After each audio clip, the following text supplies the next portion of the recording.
lot that October afternoon where the shots flew, and it happened right across the street from the police department and town hall here in Bay Harbor Islands. Alright, what's up everybody? Probably the most requested artist for me to make a video on right now is Pooh Shiesty. It's one of the biggest movements in rap and it's coming out of Memphis, but for a lot of folks, it feels like he came out of nowhere. Last week, Shiesty was second only to Drake for the most streamed artist in the country. There's a reason everyone's drawn to him. Pooh Shiesty's crew, Chopper Gang's gotta be one of the wildest in the industry, and the music reflects it. Doesn't matter how many billboards all over the country have his face on it. Doesn't matter he's signed to a major label deal with Gucci and Atlantic, selling 60K the first week on his debut album. Shiesty will still rob a dude in Miami who was trying to sell him weed and some Jordans, stick 2 shooters on the guy, sending him to the hospital, escape in a green McLaren, get arrested, bond out, and leave the state in a private jet. Saying the two left the state in a private jet. Who, they got the right guy? See, Shiesty keeps his circle small. You basically gotta give your life to Chopper Gang just to be around. Chopper Gang Hank, he's locked up for an attempt murder, allegedly shot up a car and paralyzed a dude in a bad case of mistaken identity. Chopper Wop, he's down for a murder and 2 attempts. Even Shiesty's best bro, Big for an attempt murder, allegedly shot up a car and paralyzed a dude in a bad case of mistaken identity. Chopper Wop, he's down for a murder and 2 attempts. First telltale signs I can tell a nigga's a real nigga, out of shape. When a nigga built like a refrigerator, you know he's a shooter. Facts. Let me tell you this. The shooters are usually extra skinny because they, like, I don't know what it is. Niggas is lactose intolerant, or they're just shaped weird. You feel me? It's just 2 of them. It's two bills of a shooter. A shooter is either skinny as fuck, you see every rib, that you know he can't fight, period. I've never seen a buff shooter. Let's be honest. Have you ever seen a buff shooter? That nigga look like Debo and he shoots. I've never seen it. It's 2 bills. He looks like that, or he's skinny as a motherfucker. You can see his heart beating through his chest. You know he ain't boxing.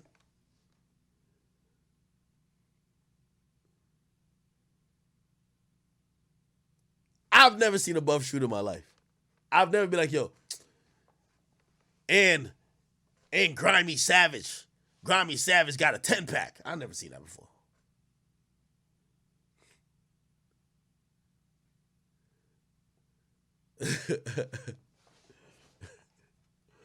Let's keep watching.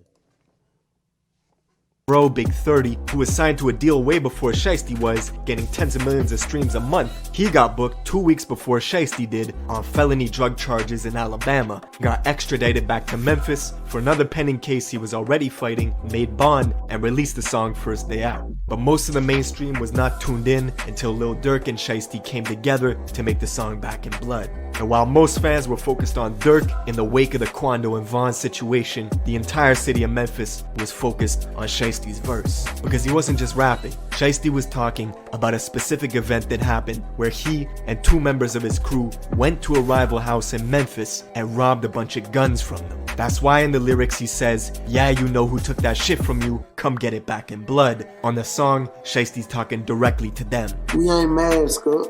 We want you to see this face. You niggas know who it was did that to y'all.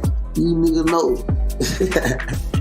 The rival gangs called EBG, and them and Shiesty have had problems for many years locally in Memphis. EBG being from the north, Shiesty being from the south, it plays into this divide. Did this motherfucker just crack the case?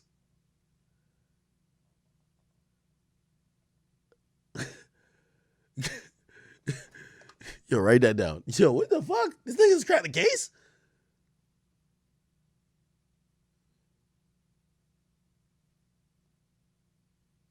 Holy shit. That's long existed in the city. But now the Back in Blood song is worldwide, hitting the number 8 spot on Billboard charts, getting 50 million views on YouTube in 1 month, forcing EBG, who aren't even rappers, to respond over the same Back in Blood beat. know Yo, the real top of gang. Their remix got taken down a bunch of times, each time getting hundreds of thousands of views in days. So EBG dropped a second diss track, this one called Rumors. They even got Quando Rondo to make an appearance, taking collateral shots at Durk just for being on the original song with Shiesty. Now, we're gonna get into all this, but first, check out my song of the day. This is some motivation from my guy K Johnny. Let's go. To the point I don't give a fuck no more, just thought I should fucking mention. Alright, right now, Memphis is like the gold rush for artists. Everybody's getting signed. And the reason is,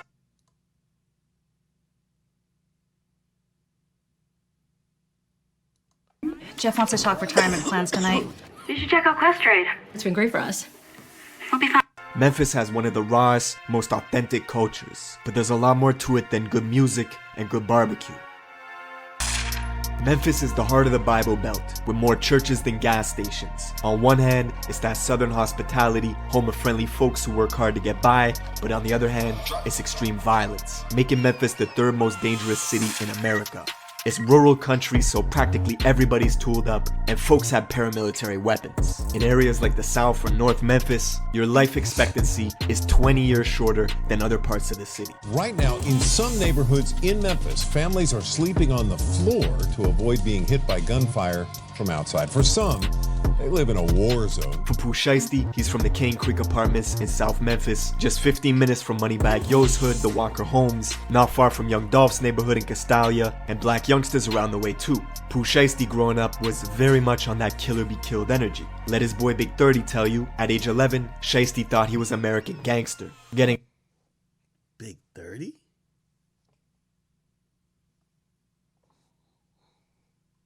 arrested and expelled from middle school at the same time, forced to wear an ankle monitor. See, Shiesty followed in his pop's footsteps. Pooh's father was a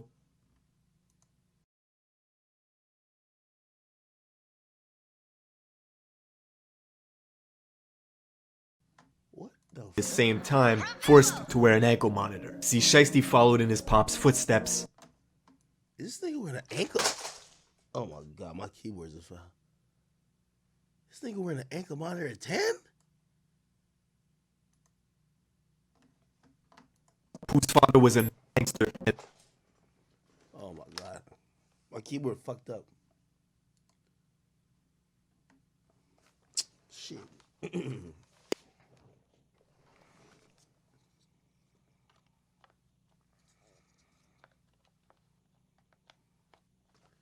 Alright, come on.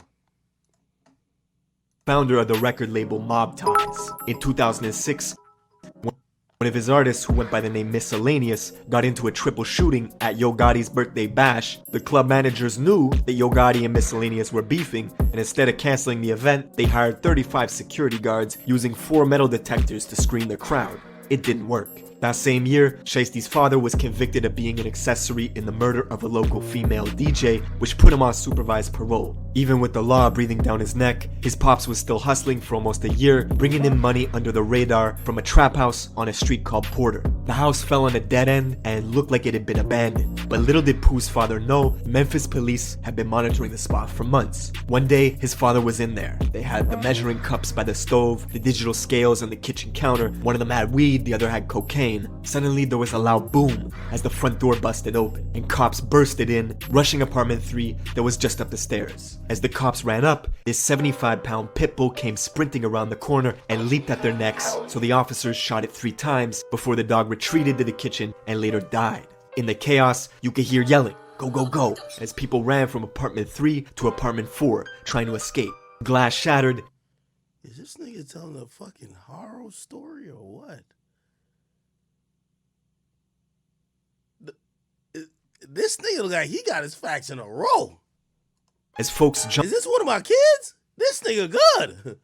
jumped out the window, leaving Pooh's father in the kitchen, cornered by police. They told him to surrender, and he did, leaving the officers with 12.5 grams of coke, 8 pounds of kush, and $10,000 cash that they took from Pooh's father's left pocket. With his pops in and out doing Fed bids, Shiesty was running around a badass little kid, jumping people, finessing people. That's how he got the name Shiesty. And Memphis is a small world, everybody knows each other. Shiesty even went to Central High School with some of the people he's into it with right now, like the main rapper from EBG, E Jizzle. But Pooh's reputation began to travel. In high school, he expanded his circle, clicking up on some plans to get money by any means. Together with his childhood friend Big 30 from Whitehaven, Little Hank, Antwop, and a few others, they came up with the name Chopper Gang, and it stuck. Chopper Gang shit. Chopper Gang shit, man.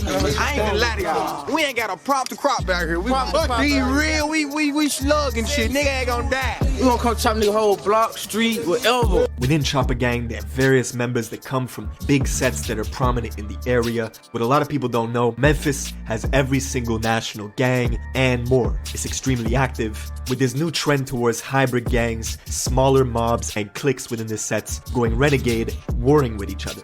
See where there was an older person running everything, but it's been changing a lot, and a lot of these young kids with these offset groups, they're totally different. More little cliques or little gangs that seem to be particularly violent and need less and less of a reason to resort to shooting the gun. One story of a guy named White Grape, or White Boy Kenny, who went to Central High School with Pooh, Shiesty and them, and was known for having girls lined up like a buffet. He was a member of Chopper Gang who got initiated into the Grape Street Crips. They beat the shit out of him, took a photo that went viral as he became an official Grape Street member, but one day, White Grape allegedly got his gun robbed from him, so Chopper Gang had to cut ties with him, basically disowning him. Only for White Grape to catch a murder case months later after a drug deal went wrong and clients tried to pay him with counterfeit money, so he shot and killed one of them. Now, Chopper Gang continued spreading their enterprise, planning bigger licks that brought more danger. Shiesty himself says before the age... How does this nigga know this shit? Listen, man. This nigga is good, but this nigga is doing a lot. This nigga reporting on the white boy from the gang who got his ass beat and his gun took? The fuck? I fuck with him, though. I fuck with him. I'm just saying. Me, I would have kept it like, if you're not the rapper, I'm good. I don't need to know your story. This nigga know everybody's story. This nigga had the picture of the white chick who died. What the fuck? Age of 15, you're gonna lose a close friend in Memphis. Guaranteed someone close to you is gonna get killed. Around 2016, he lost his best friend Trade, which turned his heart cold. Pooh Shiesty vowed to live with no remorse from that day forward and be a menace to society. And after he graduated high school in 2018, Chopper Gang had many streams of income flowing in, and they started using some of this money they were making to pay for studio time.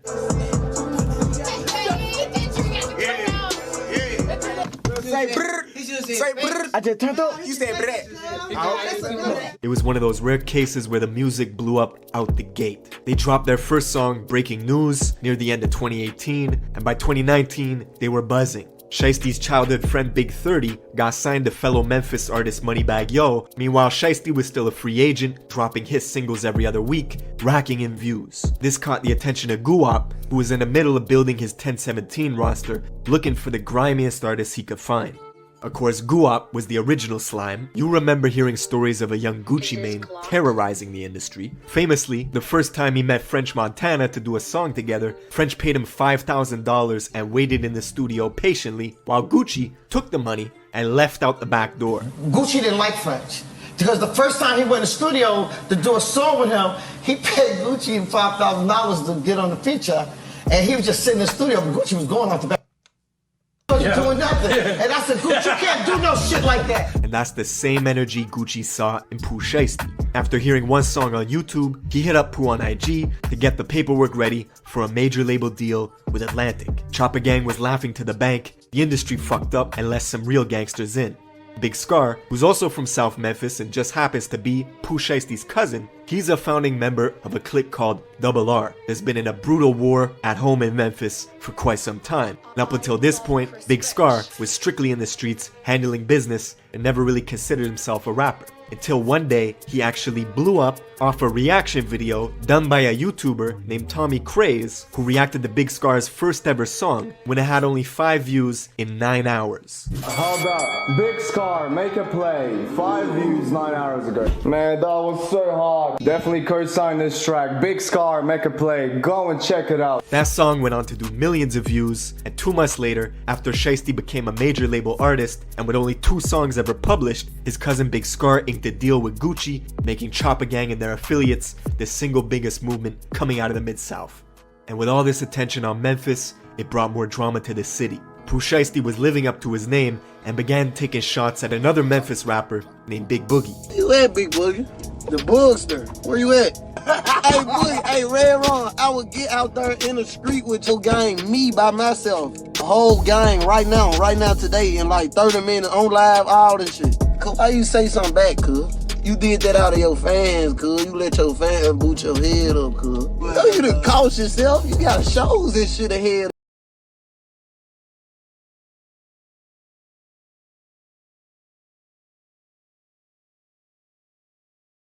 You, bro. Boogie's a rising artist out of Fraser, which is the north super country part of Memphis. Seems like a good guy. According to Boogie, they never met a day in their life, but Shiesty claims when he pulled up in the north to see Boogie, it was a whole different story. Oh, you been running from me, bro. You been running. You been running from me, bro. You know what happened in the north, bro, when I pulled up, came on your side, bro. You know what happened. And Pooh is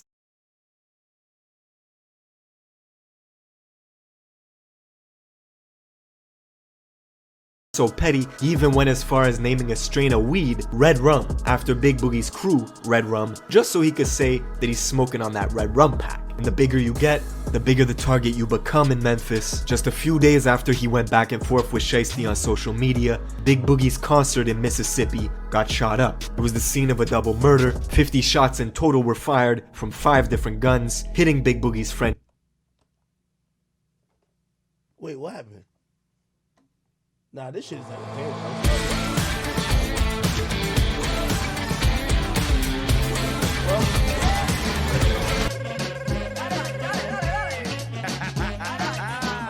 Hold on. Let me be back. Hold on. I needed an online store for my jewelry design business, so Shop Here powered by... Oh, some real shit. I gotta keep it so 100. Huh? Out the gate. They dropped their first song, Breaking News. You did that out of your fans, cuz. You let your fans boot your head up, cuz. You done cost yourself. You got shows and shit ahead of you, bro. Boogie's a rising artist out of Fraser, which is the north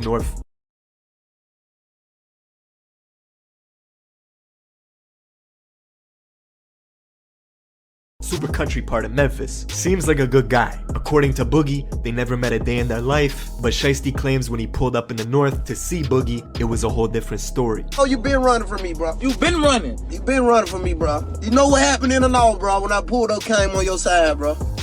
You know what happened. And Pooh is so petty, he even went as far as naming a strain of weed Red Rum after Big Boogie's crew, Red Rum, just so he could say that he's smoking on that Red Rum pack. And the bigger you get, the bigger the target you become in Memphis. Just a few days after he went back and forth with Shiesty on social media, Big Boogie's concert in Mississippi got shot up. It was the scene of a double murder. 50 shots in total were fired from 5 different guns, hitting Big Boogie's friend Jasmine, who was on stage with him, and she later died in Boogie's arms.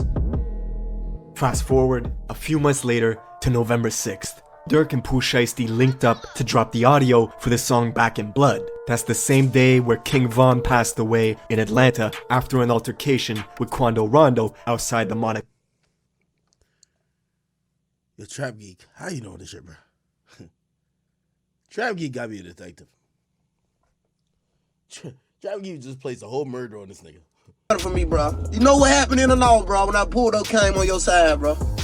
You know what happened. And Pooh is so petty, he even went as far as naming a strain Trippie got shot in Memphis. Just a few days after he went back and forth with Shiesty on social media, Big Boogie's concert in Mississippi got shot up. It was the scene of a double murder. 50 shots in total were fired from 5 different guns, hitting Big Boogie's friend Jasmine, who was on stage with him, and she later died in Boogie's arms.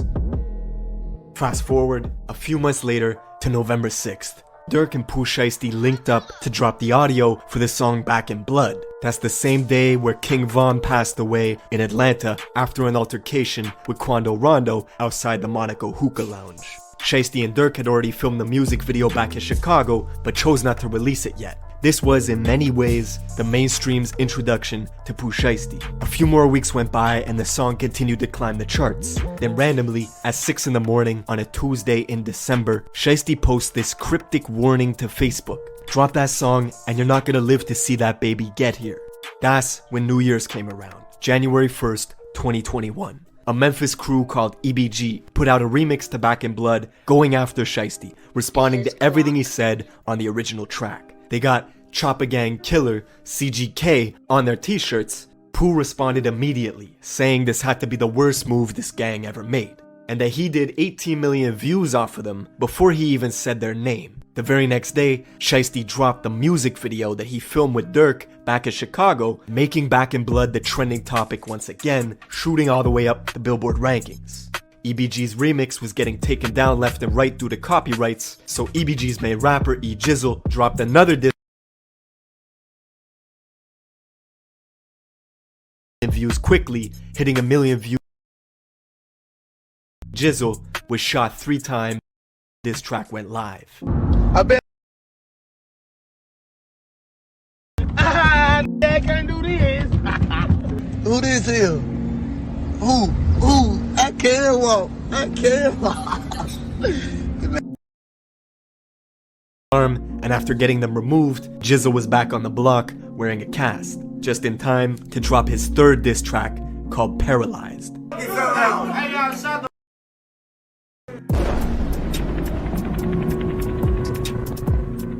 To add to the unfortunate timing, Pooh Shiesty's brother, who had been on life support fighting for every breath, was pronounced dead just hours before EBG released this new diss. As it stands, the song has nearly 400,000 views in a week. EBG Jizzle went from a couple thousand followers to 50,000 almost overnight, and Memphis has pretty much been in a frenzy ever since. But yeah man, let me know if there's a video you want me to cover in the comments below. I will see you in the next one.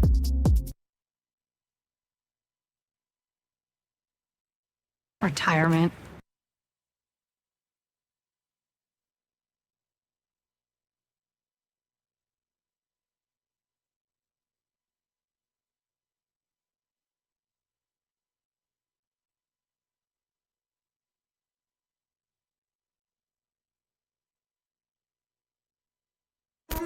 You know what people told me? People told me you and Youngboy was beefing or something like that. You said something about what happened? They be saying that a lot. It's like we got the same interests in hoes, and then you know how the internet will try to make it, but it ain't nothing too serious, nothing that you should worry about. 5 people were shot overnight in downtown Atlanta. 2 of them died, and now investigators are working to figure out what led up to the violence. Just keep breathing, cuz. Hold on, you can't move on that. You got it. My fault. Yeah.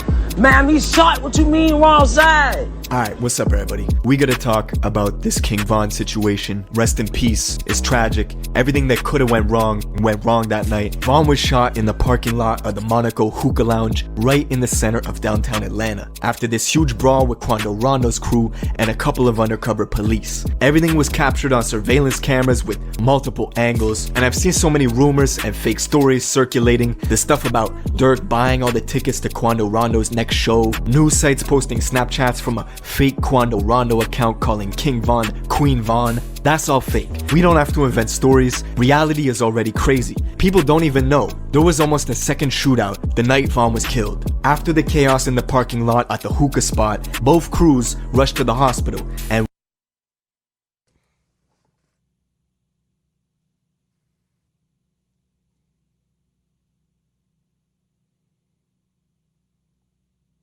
This thing is telling shit we ain't never heard before.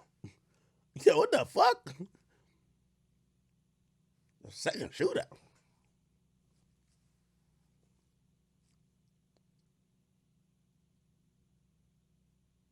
Is this nigga black or white? We gotta die. That's an important question to ask. If he's white, he's a fence. If this nigga white, he the fence. I ain't gonna lie to you. You telling some shit I'm like, how do you know this?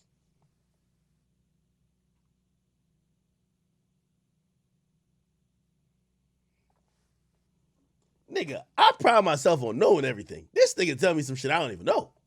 And went to the same one. That's why Quando Rondo went immediately to Instagram Live when he got to the entrance at the Grady Memorial Hospital. Just keep breathing, cuz.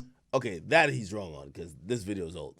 This part he's wrong. So this video was not the night that Von this was not the night that Von died. This was some other shit. Come on. And while they moved Von's body on the highway 8 miles from the hospital to the morgue, Atlanta police were in the very same hospital charging Quando Rondo's boy Little Tim with the murder of King. Okay, this is also false. They definitely brought Von's body to the, well, he got pronounced dead at the hospital. Von. Now, not only is Lil Tim fighting this felony murder case, but something people don't know is he's already fighting a conspiracy case in Georgia. After this year-long investigation took down a trap house in Savannah, confiscating 15 pounds of kush, $16,000 cash, and a bunch of guns. And if you're online even a little bit, you've seen the rumors circulating that NBA YoungBoy is responsible for Von's death. We saw close NBA YoungBoy affiliates going immediately to IG Live as soon as it happened, laughing at Von being killed.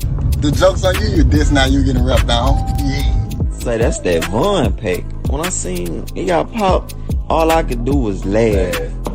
All I could do was laugh. Now, we're gonna get into all this, but before we do, check out my song of the day. This is my guy Young Poe. Let's go. This is you. Or at least it could be you. Dirty ass I'm talking about, hey, listen, no man, the nigga on 64, we got 63 niggas over there smoking crack. That's a video from a year ago of the two of them before a show in Atlanta cracking jokes and making fun of Von's ops together. But realistically, this relationship was not gonna last. And yes, NBA YoungBoy is involved. YoungBoy, the YB situation was just too real, just too good.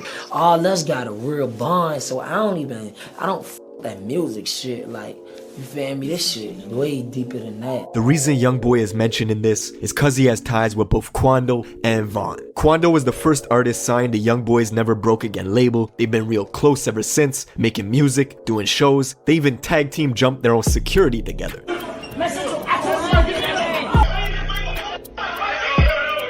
And when YoungBoy was beefing with Kodak Black a couple years back, Quando showed his loyalty by going on IG Live and burning Kodak's merch. Man, it's up. Man, we on some NBA shit, man. Tell Ethica don't send me this shit no more, man. He even went to New York and got into a brawl in Brooklyn with Kodak's artist Tutu G's. According to Tutu, Quando got slapped, people were throwing chairs, it was chaos. Now thankfully, nobody got hurt, but the beef is still on to this day. And YoungBoy's got a huge list of these industry beefs with people he doesn't get along with. One tension that was slowly building behind the scenes was with him and a new artist out of Chicago named King Von. Fuck YoungBoy talking about on this song, bro. You talking crazy on this man. Oh yeah? He ain't even like that. On his ass, man. You got cap in your raps. At this point, Von was just starting to get hot. He had Crazy Story 1 out, the buzz was slowly building. And in March of 2019, Von went on Instagram Live to say that YoungBoy was lying in his raps. YoungBoy fans were quick in the comments, spamming him to apologize or something was gonna happen to Von in 48 hours. Fast forward a couple months to December of 2019. Lil Reese, who's super close to Von, comes out and says he would never do a song with YoungBoy. After fans were asking him for a collab, we could see these lines being drawn real quick between O-Block and YoungBoy's crew 4KT. What the fuck?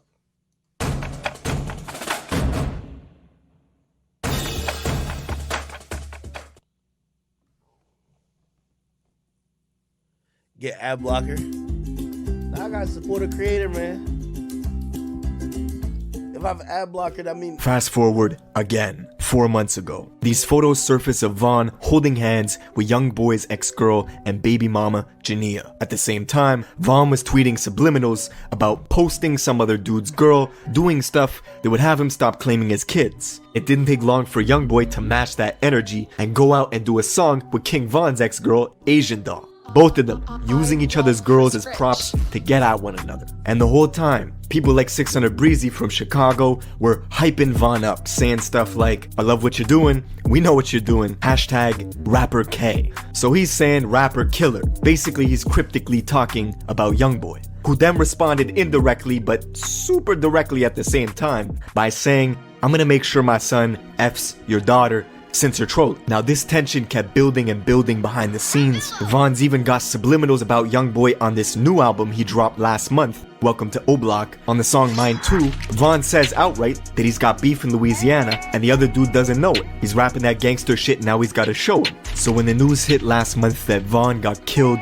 in a confrontation with YoungBoy's artist, theories started to circulate that it was YoungBoy who ordered the hit. 2 days after Von was killed, a fan uploaded an old unreleased song from YoungBoy and titled it like it was a King Von diss called Let Them Shots Off. Now this was pure clickbait, but the video still managed to go to number 8 on trending on YouTube, and it's not about King Von at all. And I saw fans starting to go back into YoungBoy's catalog, reading into his lyrics, looking for clues. One song in particular, they claim predicted Von's death 2 months before it happened. The song is called Dead Trolls, and at one point in the song, YoungBoy talks about planning to rob somebody in Atlanta. He talks about leaving his ops dead and mentions D Rose being away from the Chicago Bulls home. You connect the lyrics, King Von was staying in Atlanta, he got killed in Atlanta. D Rose was a point guard for the Chicago Bulls, but in Chicago drill, D Rose was an infamous O-Block shooter who got 40 years for a murder. He's been shouted out on numerous tracks by Chief Keef, and even Von, who's got photos side by side with him. And this song Dead Trolls just happened to drop shortly after these photos surfaced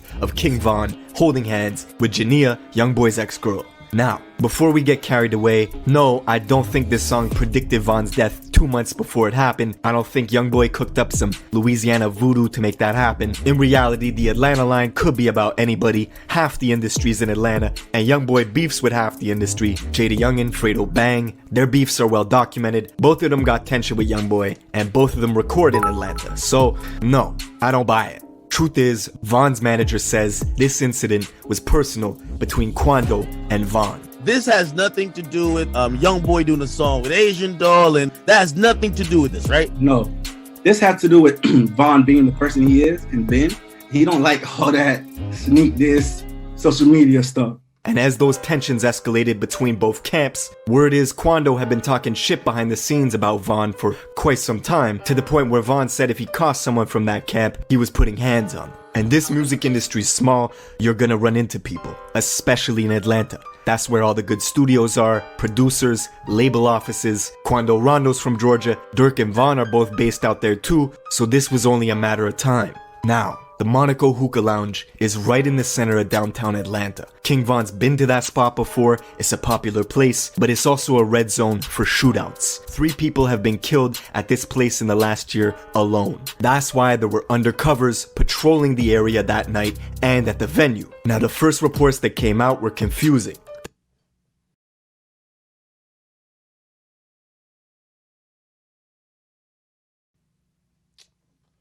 Oh my God.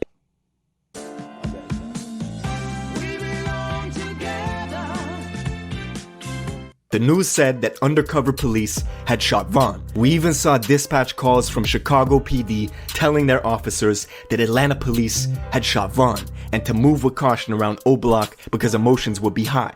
Last night in Atlanta, police shot King Von and 2 of his people. Social media is active with, they're upset with the police. So if we have any jobs in Parkway, send 2 cars. Keep your eyes open. Be wary, they're not happy with the police over there. We later found out 3 separate crews were involved. Von's crew, Quando's crew, and the undercover police. Now nobody knows what set Von off, but Von's manager says that night he wasn't himself. Von was celebrating his album release at Opium nightclub a few hours earlier. He was supposed to... Hey, Creator Man, thank you for the donation, bro. But he suddenly decided to switch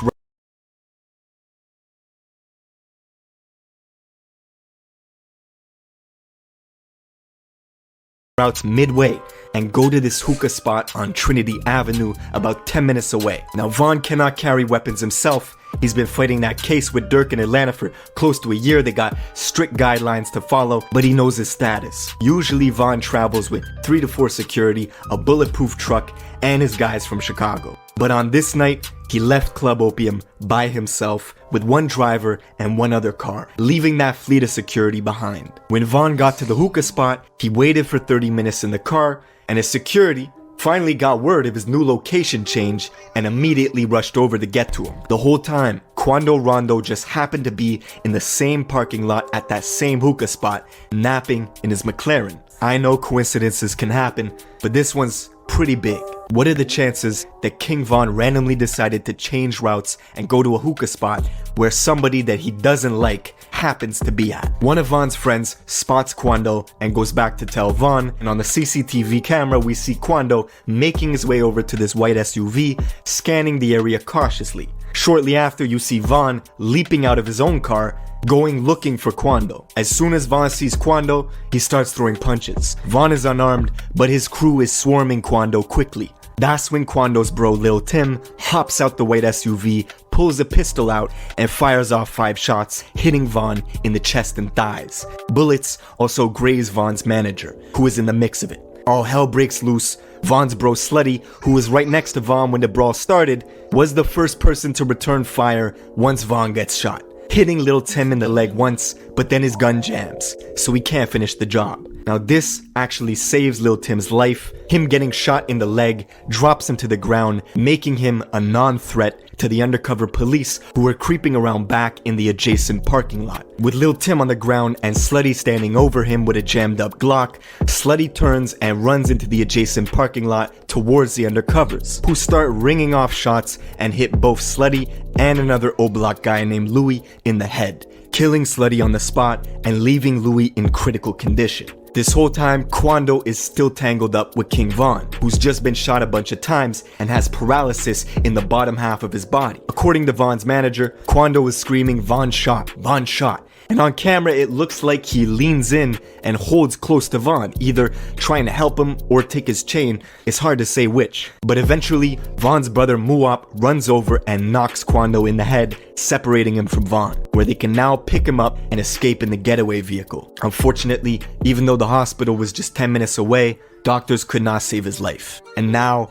we're left in the aftermath. Yes, sir, man. Recipe King Von, man. You're talking about 2 clicks with huge influence, money, and power. The very next day, we saw 600 Breezy hitting the freeway at 150 miles an hour, leaving Chicago to go to Baton Rouge as a declaration of war with NBA Youngboy's crew 4KT. We smoke if you really have it. We condone the violence. All you hear is sirens. Breezy is also openly talking about revenge on socials, leaving kissy emojis underneath Von's killer's IG page. Several days after everything happened, Von's childhood bro, Mimo600, went to Savannah, Georgia to film a music video in Quando Rondo's neighborhood. I think he filmed it in the housing complex close by. Regardless, point is, nobody's squashing nothing. And while Mimo was out there in Quando's neighborhood, this girl DMs him saying they should link up while he's there. After doing some research on the girl, Mimo finds her in a Quando Rondo music video just last year. It was a setup, a backdoor attempt in Quando's home city. And you've heard that theory, the enemy of your enemy is your friend. That's playing out in real time. But it's not just the industry that's affected by Von's death. We can look at the city of Chicago too. This has been the most violent year in Chicago since 2016. And just like when FBG Duck died, one side was laughing. Well, now it's the other side's turn, as these memes of Von packs are being shared all over the internet, diss songs being made, and people close to Duck just showing Von no signs of sympathy. But yeah, man, that's pretty much it for this video. Rest in peace to Von. Let me know what you guys think in the comments below. I'll see you in the next one.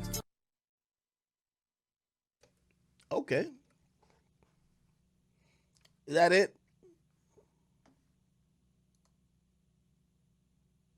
Yeah, he does pretty good wrap-ups. I like it.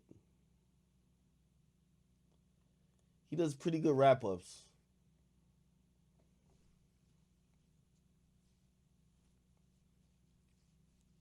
It's almost like documentary style wrap-ups a little bit. That kind of like, you know, tell a little story. So why y'all keep telling me to watch the Houdini one? All right, it's the last one I'm going to watch. Houdini. Let's see. I think I made y'all watch this before, but I wasn't here. So I'm going to get to watch it for the first time. What the fuck? Because the name ringing bells, design of the G, so design of the bell. He was just like my favorite rapper, literally of anyone. He was my favorite. When you really think about it, yeah, most artists do get killed in their home city. And why do you think that is? Hatred. People looking at you, saying, I wish that was me. Bullets sent many fleeing for their lives here on this stretch. Now, the 21-year-old has been identified as a popular Toronto rapper. Alright, we gotta talk about the Houdini story, right? The jealousy and hatred rappers gotta deal with in their own home city is terrible. And that's a fact in every state in America. But one of the most violent cities right now for up-and-coming rappers to make it out of is Toronto. And people don't realize this. There's a reason Toronto's becoming one of the most surveyed cities in North America. It's looking like Beijing. They're getting cameras everywhere. Only Atlanta, Chicago, and DC got more surveillance per person. And that's because of the ongoing gang war that's been escalating for years, right? It's literally hunting season on rappers. And that's exactly what happened to Houdini. Houdini was sitting down with record labels in LA, New York, collabing with Pop Smoke. This kid was the real deal. Until a couple weeks ago, he was brutally shot and killed in broad daylight in the entertainment district of downtown Toronto. And this shit was surgical. They used Glock 9s with 30-round mags. They took advantage of Corona season by wearing medical masks to hide their faces. There was a 6-year-old kid that got caught in the crossfire, dodging bullets. That has a high-capacity magazine. It's a 30-round magazine. And as this unfolds, I want you to pay attention to the little boy that ducks into the vestibule here. The whole thing was nuts, right? And the city is shook right now. Now we're gonna get into all this, but before we do, my song of the day today is none other than Houdini himself. Let's go. Killing money music, that's like VVVV. And that's their direct Driftwood. No, wash tires, get a little nigga knocked out for free. Please don't mind, I'm too ready for the industry. Alright, in order to understand this story, we gotta focus on one hood in particular in Toronto called Driftwood, or Northside Jane and Finch. And this is where Houdini's from. Now, they're by far the most influential in terms of music in the city, but they're also a notorious Crip faction, right? They beef with pretty much everybody in the city. To the south of them, the south side of Jane and Finch, they bang Blood, and that's their direct rivals. The lowest income neighborhood in the city called Regent also has tension with Driftwood, stemming from rap beefs and rap killings. And another area called Rexdale has been Driftwood's rival for damn near a decade now. So they Yo, this nigga got me on the streets, man. This nigga know a lot. Nigga, I've been in Toronto, I don't know this bullshit.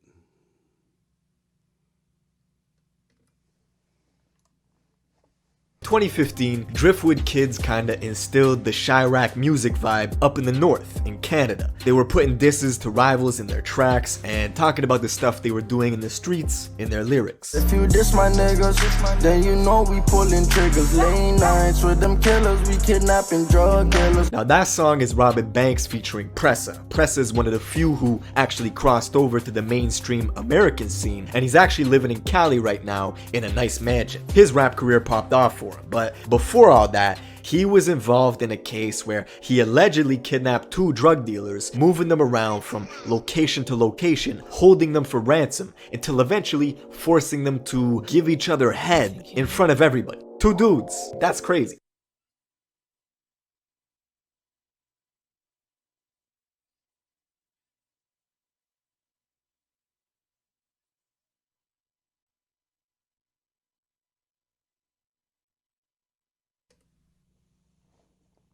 Chat, this true?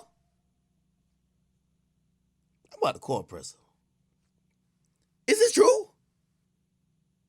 Pressa ain't do no shit like that, did he? Pressa did that?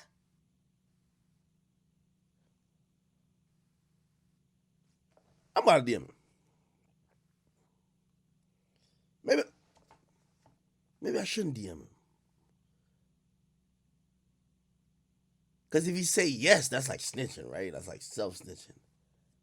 How do you ask a gangster nigga, like, if he did this shit?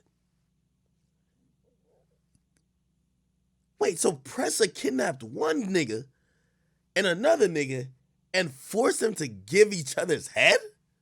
No way. No way.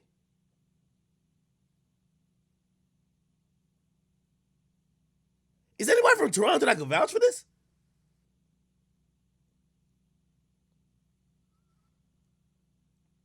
Nigga, I'm talking to Pressa. He seems like the most nicest. Pressa DM me every day. He seems like the nigga. I'm gonna look at my DM. Pressa might DM me good morning. Like, I ain't gonna lie to you.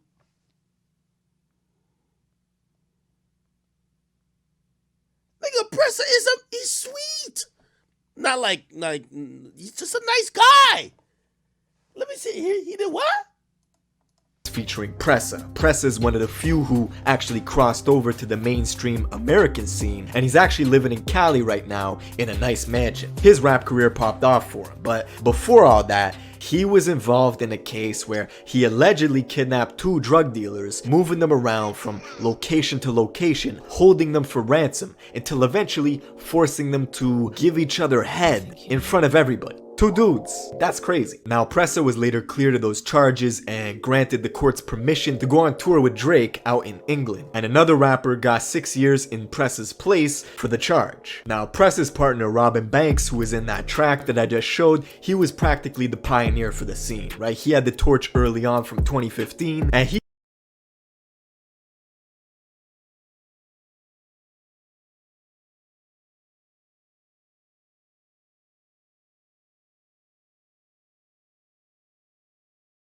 kind of started this organic hood label in Driftwood where he was putting on all the rappers from his area. Robin Banks started getting millions of views, caught the attention of Meek Mill, who really rocked with the movement. Meek Mill and Robin Banks were sending paperwork back and forth. He was about to sign a deal with the Dream Chasers, and to celebrate, he was having the party at a hookah lounge called Cameo, where unfortunately his ops found out about it, infiltrated the party, and shot him up 9 times, leaving him in critical condition. Just as this man was about to cross over to the US scene, they orchestrated that hit on him. Now thankfully, Robert Banks is alive, but he's paralyzed from the neck down, and his ops were super disrespectful, posting memes of him in a wheelchair and stuff. Now he's still doing his thing, releasing tracks and of course pushing the rappers from Driftwood on his label, but the rivals going after Robert Banks like that really escalated the violence in the city, and it made it kind of a trophy for people to target rappers. This was like the first high-profile assassination attempt on a rapper who was about to cross over. Now the next year, the most influential artist out of the country was Smoke Dogg. Now I'm not from Toronto, you don't gotta be from Toronto to know Smoke Dogg. He was getting co-signed by Drake,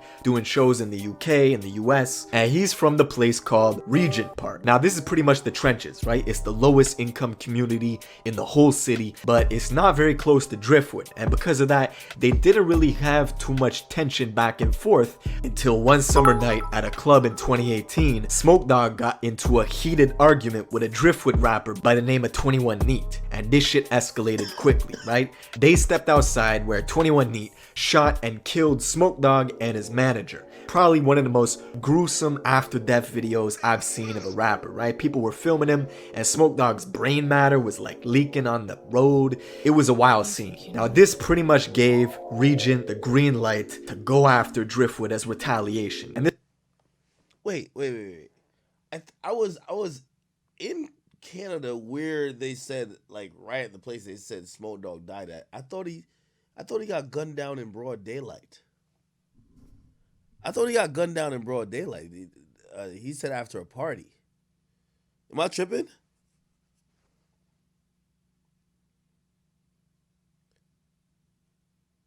Oh, somebody said it was a day club. So it's a day party. Okay. Rapper by the name of 21 Neat, and this shit escalated quickly, right? They stepped outside where 21 Neat shot and killed Smoke Dogg and his... Wait, did he just tell us who shot him? Wait, hold up. Write this one down, Chad. What? Wait, hold on. Is this the guy who did this? Wait, no. Is this Smoke Dogg? I don't know who's who. Let me just stop. Is the J Neat or the Neat guy, is he locked up? Regent Park. Now this is pretty much the trenches, right? It's the lowest income community in the whole city, but it's not very close to Driftwood, and because of that, they didn't really have too much tension back and forth until one summer night at a club in 2018, Smoke Dogg got into a heated argument with a Driftwood rapper by the name of 21 Neat, and this shit escalated quickly, right? They stepped outside where 21 Neat shot and killed Smoke Dogg and his manager. probably one of the most gruesome after-death videos I've seen of a rapper, right? People were filming him, and Smoke Dogg's brain matter was like leaking on the road. It was a wild scene. Now, this pretty much gave Regent the green light to go after Driftwood as retaliation. And this created a whole bunch of new problems in the city where two neighborhoods that otherwise didn't have too much tension now had maximum levels of tension. And Driftwood didn't really care, like they were welcoming all smoke. Now, the Toronto police didn't arrest the rapper 21 Neat for quite some time. They couldn't find him. There were even rumors that he escaped to Somalia, but he eventually got found out all the way out in the west coast of the country near Vancouver, where he was extradited back to Toronto to stand trial for the murder of Smoke Dogg. Now, this is when the story gets wild, because 21 Neat has a brother who goes by the name of 22 Neat, right? They're both from Driftwood. They're from the same block as Pressa, Robin Banks. They're all homies, which is why it was weird when everyone found out 5 months ago in December of 2019, 22 Neat killed his own homie and fellow rapper on their label named YS. Free case out, fucker informer. Only cook the ops that you got. The fucker is in overload. This nigga killed his own homie?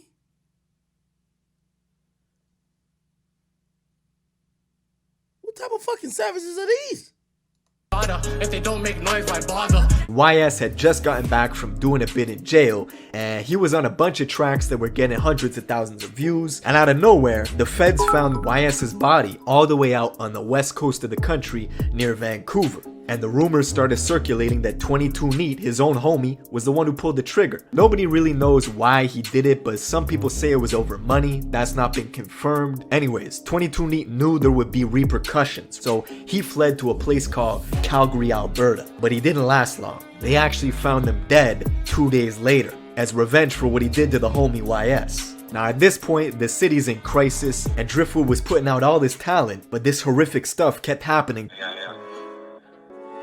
Yeah, 30-30. The next to pop out of the city was this rap duo formed by two brothers from Driftwood known as the Talib Twins. They had this track with 5 million views that was scorching hot in the city and in the US as well, before one of the twins eventually got locked up. So the other twin decided to keep the momentum going and kept releasing these fire tracks under the name the Talib Twin. In February of 2020, the Talib Twin was at a condo party on the 36th. Yo, chat, I'm looking at this shit like, yo, imagine a fucking cop looking at shit like, yo, we got the fucking case right here. Look at the evidence. It's all over the fucking place. Second floor of an Airbnb rental when two of his ops infiltrated the party and started opening fire. The Talib Twin fired back and managed to kill both of them before he himself died at the scene. And there's a bunch of speculation as to what happened. I mean, you can't make this shit up, right? Like, some people say he tripped and shot himself, but the feds believe he went into another room in the condo and just ended his own life. Like, the story's crazy, and the thing with Driftwood and the politics in the city is they beef with so many places that sometimes it's hard to say who is responsible for targeting them. They got a lot of enemies. And then, of course, at the end of May, the single biggest name out of Toronto who's not Drake or Tory Lanez or The Weeknd was the rapper Houdini. Now, as I said in my intro, this is a kid who is sitting down with record labels in New York and Los Angeles. He was gonna go places. But unfortunately, as the trend is in the city, Houdini was in the entertainment district of Toronto late in the afternoon. And little did he know, there was a Volkswagen Tiguan that was lying in wait on the east side of a street called Blue Jays Way, which is right where he had to go by. They were waiting for a long time, over 40 minutes. And Houdini was with a 15-year-old boy at the time, and they were making their way down the street. And once they got in range of the Volkswagen, a lone shooter got out of the vehicle and started unloading a bunch of clips in Houdini's direction. There was this little kid who was caught in the crossfire, as well as a family. Like, this whole thing is on CCTV footage, right? It's heart-wrenching. And they unloaded a bunch of clips into Houdini, who got hit and kept running, right? Adrenaline, even if you get wounded mortally, you could still run because you got adrenaline. So he was running with a bunch of bullets in his body and then eventually collapsed and died. And the 15-year-old kid who was with Houdini was also strapped, and he was trying to get off shots back at the assailants and then his gun jammed, right, which he got rid of in an alleyway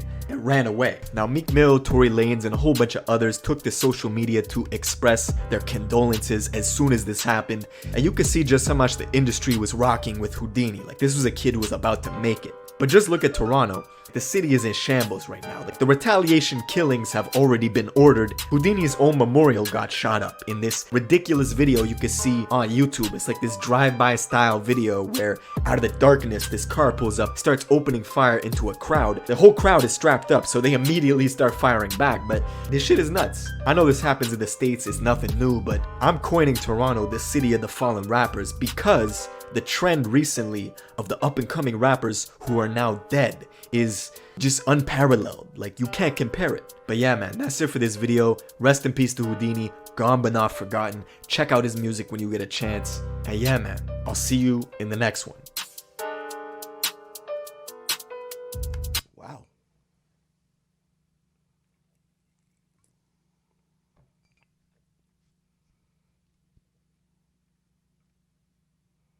Yeah, I know that shit. TrapGeek, hit me up, nigga.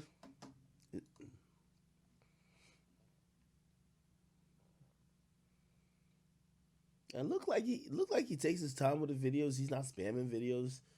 He only has about like 16 in like a year. Not bad. Let me see. All right. Let me see the he did one on 6ix9ine. I'm gonna be able to tell if he's capping now. I'm gonna be able to tell if he's capping. All right, here we go. Damn, this nigga be knowing all the information.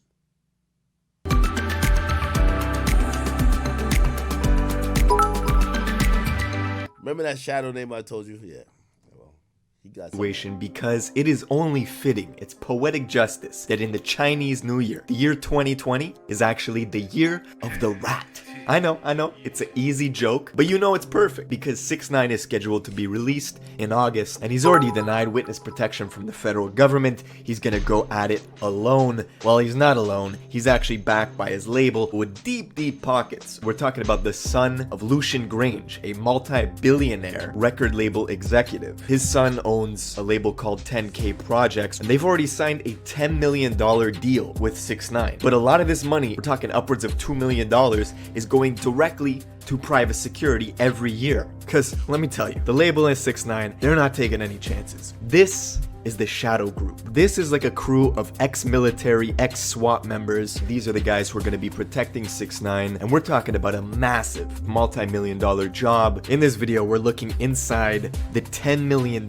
Shadow Security Group this 6ix9ine is going to be hiring. But first, I have to give a big shout out to today's sponsor, and that's the awesome team over at Grade Miners. Back to the video. So, this is the Shadow Group. It's a high-profile security team. It's basically ex-military, former SWAT members, law enforcement. Most of the time, these guys move around in teams of 2 to 6, armed to the teeth, handguns, assault rifles. They provide daily drivers and driving services. Sometimes they'll be driving in full-on armored vehicles. They will turn downtown Los Angeles into goddamn Baghdad, and it's gonna be dangerous. Now, other things that the Shadow Security Group offer is also bunkering your home, putting in security systems, surveillance. Just look at what happened to Pop Smoke, rest in peace. That targeted home invasion could easily happen to 6ix9ine, especially if he moves to Los Angeles, where home invasions are like a crisis. This is why behind the scenes, a lot of private security firms are denying the 6ix9ine job. They don't want it. In an interview with Complex, a CEO of a private security firm even said, look, this job is kind of crazy. They don't want to pay the high insurance premium that you'll have to pay when 6ix9ine is putting your team into really crazy situations. Another question that everybody has is, where's 6ix9ine gonna live? Eventually his address is gonna leak, but for now, we don't know. Let's pull up a map and let's see exactly what the fuck is going on. So 6ix9ine leaves prison in New York. He did the crimes in New York. He also testified and became a witness against a prolific gang in New York. So when he gets out of prison in New York, he cannot live there. That is a dangerous area. Now, it gets even trickier because, as we know, 6ix9ine was a character who pretty much beefed with everybody in the industry. He can't move to Illinois because, as we know, he had a huge beef with people in Chicago, and he went around and he tried to antagonize the situation. People like Lil Reese, they were running after him. That's not a safe place, so he can't go there, he can't live there. He can't move to Texas because he had a big beef with several people in Texas. Someone you don't want to beef with is Jay Prince or anyone in his family, and 6ix9ine did just that. Basically, we're left with California, and California is Hollywood, right? It's the entertainment capital of the United States and of the world. Everybody goes to California to network, to do shows, to record. But the problem is that 6ix9ine, the last time he was in California, spent $100 grand in 10 days on private security. Shit gets expensive. First of all, you pay a premium in California. But second of all, California is also the place where 6ix9ine got shot at while filming a music video. It would probably be quicker to count the states where 6ix9ine does not have beef. And I'm looking at like Idaho. That might be a safe place. But here's the thing. If he went into the witness protection, they probably would have sent his ass to like Montana or South Dakota, somewhere up there where nobody really gives a fuck. But he chose not to accept the witness protection, and instead he's going with private security. And oh boy, nobody has seen a case like 6ix9ine's case, right? 6ix9ine is the first rapper, first person ever to be a witness who's going to re-enter the entertainment industry. That doesn't happen. People who have done that in Mexico have gotten killed. This shit is going to be millions of dollars for 6ix9ine. He could be patrolling around in armored vehicles from event to event. He might be going back to a bunkered down mansion with elaborate electronic systems to keep him protected. And he's also got 3 or 4, maybe 5 or 6 bodyguards on him that are military trained with paramilitary weapons. You know the label. They're ready to cut that check. That's why they signed a $10 million record deal with him. So the pressure here is all on 6ix9ine. He can't be preaching peace and unity because nobody wants to see that. The shit that's marketable for 6ix9ine is if he goes back to his toxic ways. Or I could be proven wrong. He could become Mother Teresa, preach about, you know, all the mistakes he's made, and maybe he becomes more successful. Who knows? Anyways, let me know what you guys think in the comments below. 2020, the Chinese New Year, is the year of the rat. And in August, we'll see exactly what 6ix9ine's gonna do. It'll be interesting. Do you think that 10 armed guards protecting 6ix9ine at all time is overkill? Is that too much? Or do you think it's really gonna be a problem out here for 6ix9ine? I don't know. Let me know in the comments below. Okay.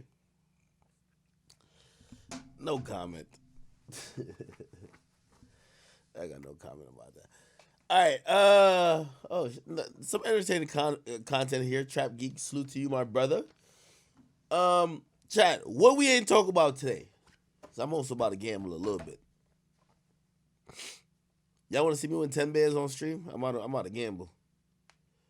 Cardi update, man. Cardi ain't doing shit. Last update I got on Cardi pistol whipping niggas, pulled out guns on them. That's what I'm talking about, man. Salute to Cardi for that. I got news from Cardi's label. I'm finna get a plaque for what's it called again? Whole Lot of Red. So y'all gonna see that Whole Lot of Red plaque. DDG, hey, crazy enough, DDG's second week is outselling the mirror. I don't know, bro. I don't know.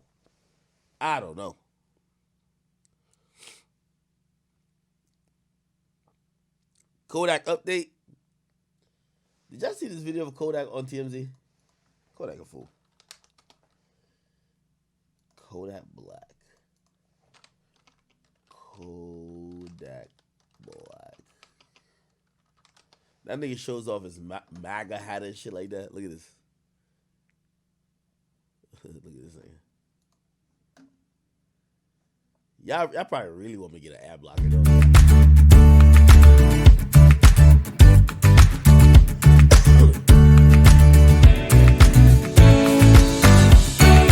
I'll save y'all the y'all need to hear this.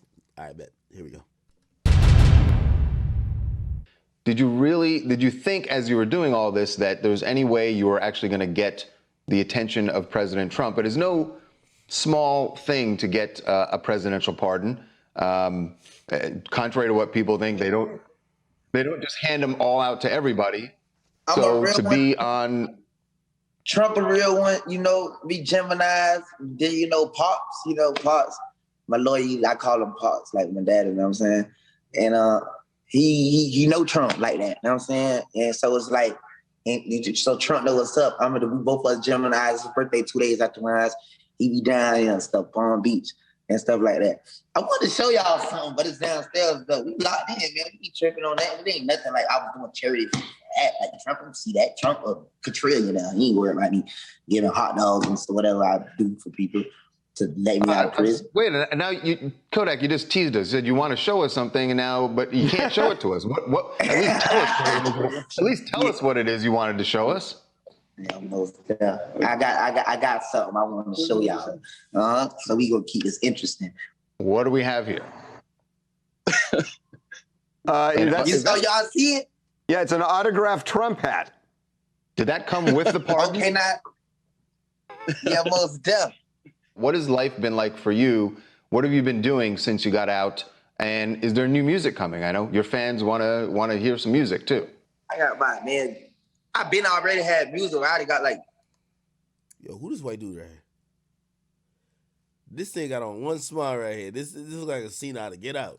200 something songs that I recorded since I've been home. Like, I'm saying, but anyways, like the music is easy.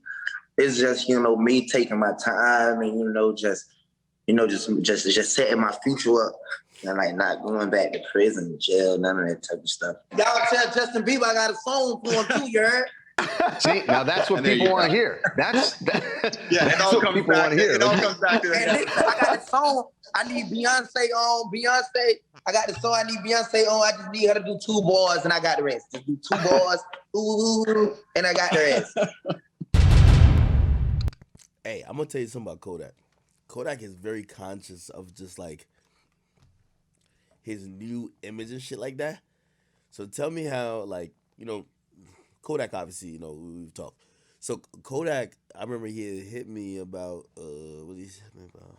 It was like something with Meg Thee Stallion recently, and I had posted the thing where like he had a snippet kind of like mentioning her, and I used the picture, but it was like the old Kodak.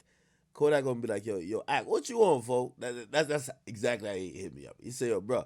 He said, why you use that picture of me? Like he likes to be seen as the new. I think him losing weight. I think Kodak think he cute now. I kid you not. Like the way he like he was basically saying, why you use that ugly ass picture of me? I'm like, nigga, that was you. Like, nigga, that was you.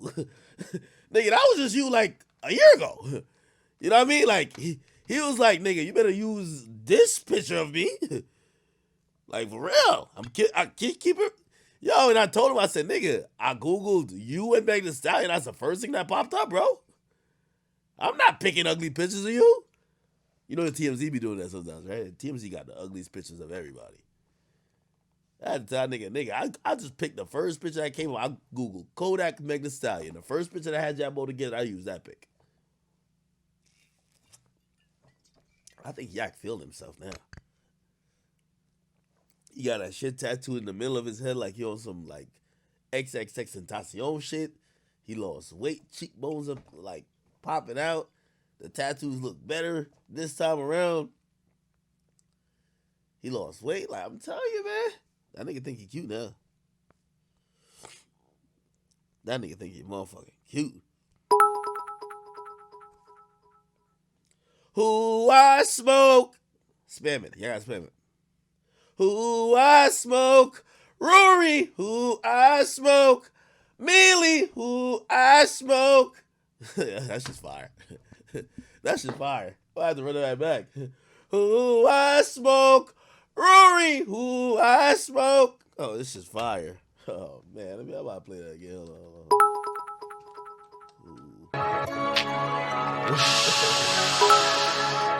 Chat, ain't I fake? You make a hot song, we need to be friends.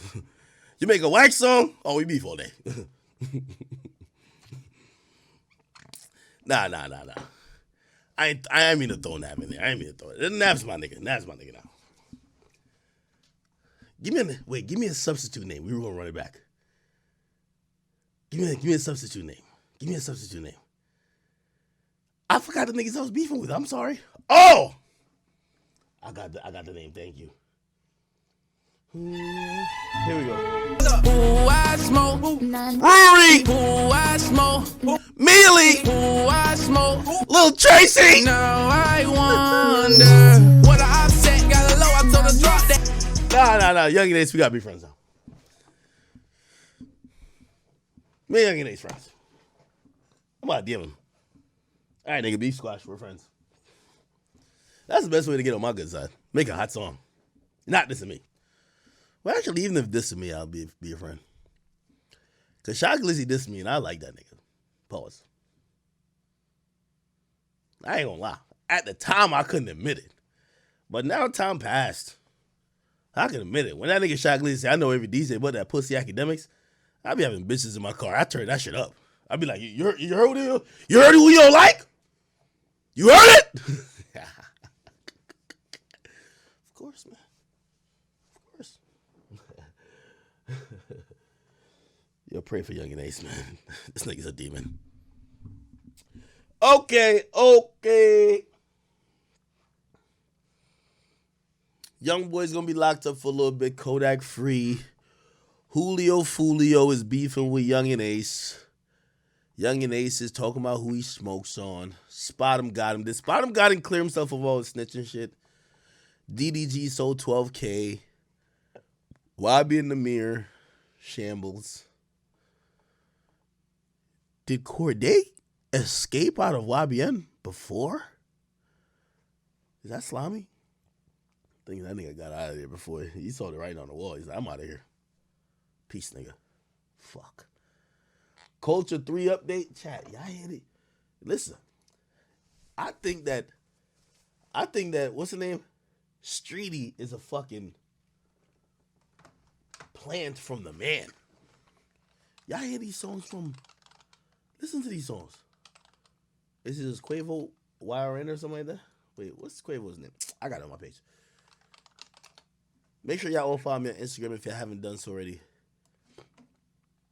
Listen to this Migos song. This shit is fire. Listen to this shit. Listen to this shit. Listen to this shit. Listen to this shit. This is why Street wanted to fuck it up. Sit back, be patient. Gang. Niggas act like the gang went vacant. Niggas act like some been taken. What? Ain't nothing but a little bit of straightening. Been kicking shit popping out daily. This gang, sit back, be patient. Gang. Niggas act like the gang went vacant. Niggas act like some been taken. What? Ain't nothing but a little bit of straightening. Been kicking shit popping out daily. This gang, sit back, be. Hold on. That ain't it too. Y'all ain't hear this joint too? What's the other joint at? I had it up here. Where is that? The other Migos joint. This shit fire. This shit low-key fire.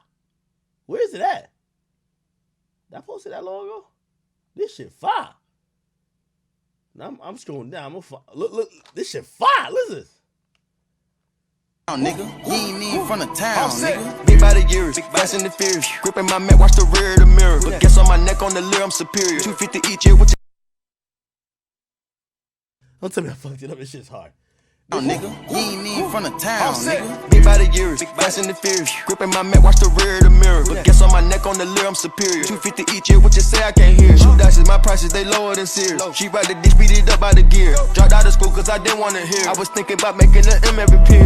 Got my shit off the block. 17 hot trying to plot on the guap. Fuck that bitch, I had to go and get a knot. I was on the block, I ain't knowing about a yacht. Stick in my crack, out of my watch. Burberry shots, I was curving the thigh. Got baby cake in your Birkin, why not? Nigga, he ain't even from the town, nigga. Big by the years, fast and the fierce. Gripping my mat, watch the rear of the mirror. This one a hit. Big body years. Fast and the Furious. This shit's fire. This shit is fire, man. Throw the 6ix9ine. I don't even want to call that nigga. That nigga probably distraught right now. His girl on vacation in DR. That nigga probably homesick. I'll call him though, but 6ix9ine probably. He probably home doing nothing. Let me see.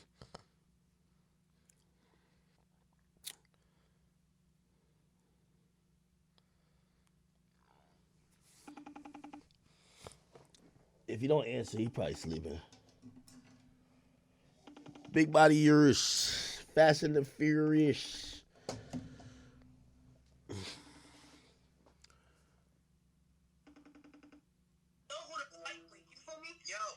I'm gonna show you.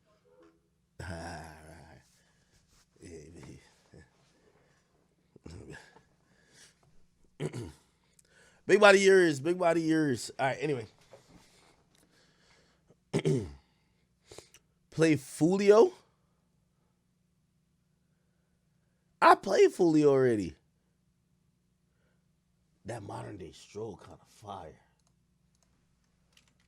Mod it. Wait.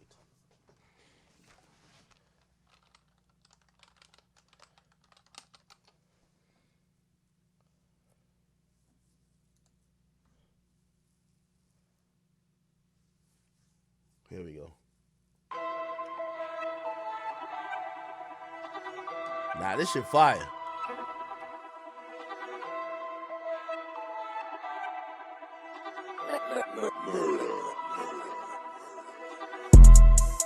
Yeah, let's take a modern day stroll. Whoa, this is the modern day hoe. Last time I checked, we were running the globe. I'm about to go figure four. 2 knock 2 times, it's a brick at the door. 2 times. Somebody blowing up, little mama phone, little nigga just come get your hoe. I'm talking paddock on the wrist, book, get it going, dance on the bit. You know that bitch too thick, you can't even see the pants on that bit. The way that we spinning in Hellcats, going tabs on the kit. She wanna pop a G6, she sucking on dick until sick. I make a movie, I'm going Michael Bay, Huncho the sensei. The way that I'm moving, we going motorcade, move the tactical way. I need the back end this way, somebody packing this way. She get the clapping that way. You don't got the answers like sway. Ain't finna lie to you, chat. That kind of fire. I ain't gonna lie. That kind of fire. Chat, yo, y'all could. I'm gonna leave this as an open-ended segment. Whatever y'all want me to talk about, I'm gonna talk about. I'm about to run some gambling real quick. I'm about to make 10 bands right quick, right in front of your eyes. If you don't know, I play from time to time on a website called Duelbits. You can join me on here if you want to play with me. Pause. I'll probably join a Discord as well while I'm doing this. So if you're in the Discord, you could do is it hashtag? No. ! Discord. Make sure you join that. Make sure you also redeem all your Amazon Prime as subs that you could get in the channels that I'm in. I only play one game really on here. There's a couple of dope ass games, but I'm about to play. I could play Speed Blackjack. I played that last time I came up, but I'm gonna play Blackjack. Hey, what the fuck is this? Pragbat. What the fuck? All right, let me just go to this shit. Okay. Anyway. Free bet?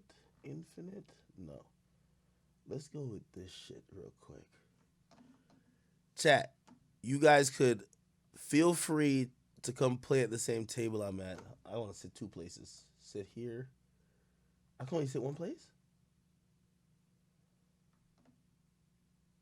What the fuck? Kind of wanted 2 hands though.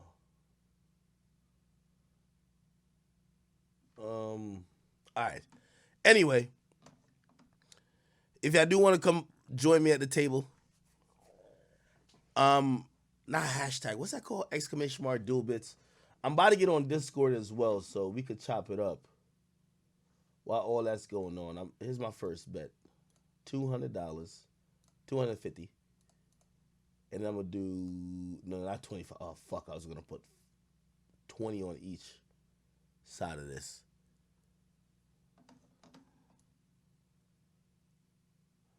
Okay. I got a 10. By the way, the aim of this game, what the fuck? The aim of this game is to get 21. Oh, I got blackjack. I kid you not. Yo, everybody be thinking I'm just like super lucky when I get on the site. I got blackjack. So I'm playing blackjack. The aim of the game is to get 21. Ace is 1 or 11. And it was 11 in this case when mixed with a 10. So I automatically win, or if he has the same thing, we tie.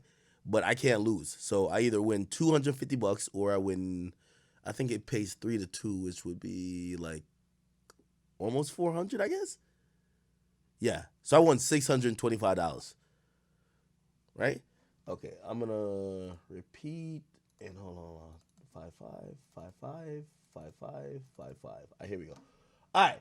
Let me get on Discord. What we talking about? If you are a subscriber of the stream, please hop in Discord. I could hop in. Oh my God, there's mad people up in the chat lounge. Hold on, let me just say what up to everybody in here. Yo, what's good? What's good with y'all in here? Yo, good thing I'm not showing my Discord right now because I have NSFW automatically open. Hold on. Wait. Soon as the other boy touchdown, I'ma be pushing his wig back. Dog ass so chasing after don't fuck around with the optics. Right. What's good? What's good with y'all? We smoking Nav's packs. So good. Nah. I ain't mean to say Nav. Nav cool, bruh. Nah. Fuck Me and me. Nav, we squash shit. Like me and Nav, we BFFs now. You know what I mean? Like, but what's good with y'all in here, man? What's the latest and the greatest in here? Yo, you gotta check out Fulio's song, man. I played it. Wait, do people rock with Fulio? Yeah, decent. bro. He decent. He's the hardest out of Jacksonville. It's time for a wage. I say Palm Beach County, but we know what's up. So wait, is Fulio, people like Fulio more than Young and Ace? He a better rapper. Man, them niggas all need Jesus, my nigga. That's all I know. If you watch the video, he pulls up to his hometown, bro. Melvin Park is where Ace stays at. Yeah, but I ain't gonna lie. That nigga came on the track and said, "Who I smoke." That shit was hard. That shit going viral. The song is trash, man. Nah, that shit was kind of hard. I already know that's gonna be a song of the summer. Listen, song is trash. That's a song of the summer It's already. fucking fire. Song of the summer already. When Ace recorded that song and he leaked The it. lyrics are ass, but the delivery and all that makes it hot. Man. How did he get that shit sampled, bruh?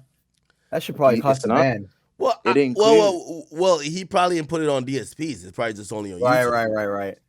He better get that shit on DSPs, bruh, because people will listen to that shit. Nah, what That's a song of the summer. That's Dicky. Gonna be a bitch though.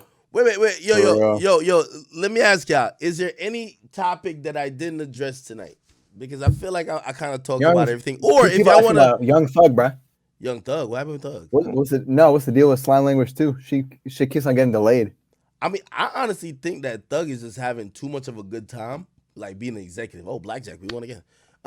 He's just having nigga, I'm winning, nigga. I'm winning money. Yo, he's having a good time being an executive. Truth be told, historically, like the music game is like a Ponzi scheme. So Young Thug is gonna have or get more money by putting music out for other artists than he gets off his own music. So yeah, but it's like nothing's coming out. The album was supposed to come out in November. It keeps on getting delayed, and that's supposed to be his label album.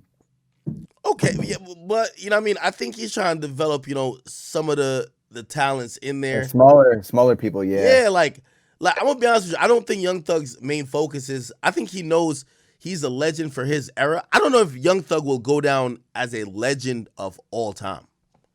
I think he needs to drop more if he wants to do that. No, I think he's a legend for his era and his generation, but that might be it. Exactly. Not all time though. But you got. Wait, who said of all time? Crazy. You think? I feel like he just needs to get Slam Language 2 out of the way so everybody can start dropping music again. Because like Gunna, his album, that shit isn't dropping until Slam Language 2 drops. Thug is not gonna drop a solo album until the label album drops. The label album is just holding all the big people back. I think Gunna will put out a project if it's ready before. Yeah. Shit. Where is Drake at? Man, where is Drake? Drake is at the mansion with these crazy bitches trying to run up in a mansion with guns and metal pipes. I've been listening to leaks all month. Something like that. Yo, it's April. He's on the clock. Yo, if you ask me, Drake should be dropping in the next month. I can't see him going into May. I'm gonna ask him tomorrow and be like, bro, what type of timing are you? Because he told me back in January when I said, I personally told him, I said, yo, Drake, take all the time you need. I said, them niggas, because, just all in transparency, like, he's very aware of competition, right? Like, again, he's one of the best rappers of all time. So, he had told me last year, he said he wanted to drop after all the and he didn't name no one, so I don't want nobody to take this and say name people. He wanted to drop after whoever you might think his competition drops.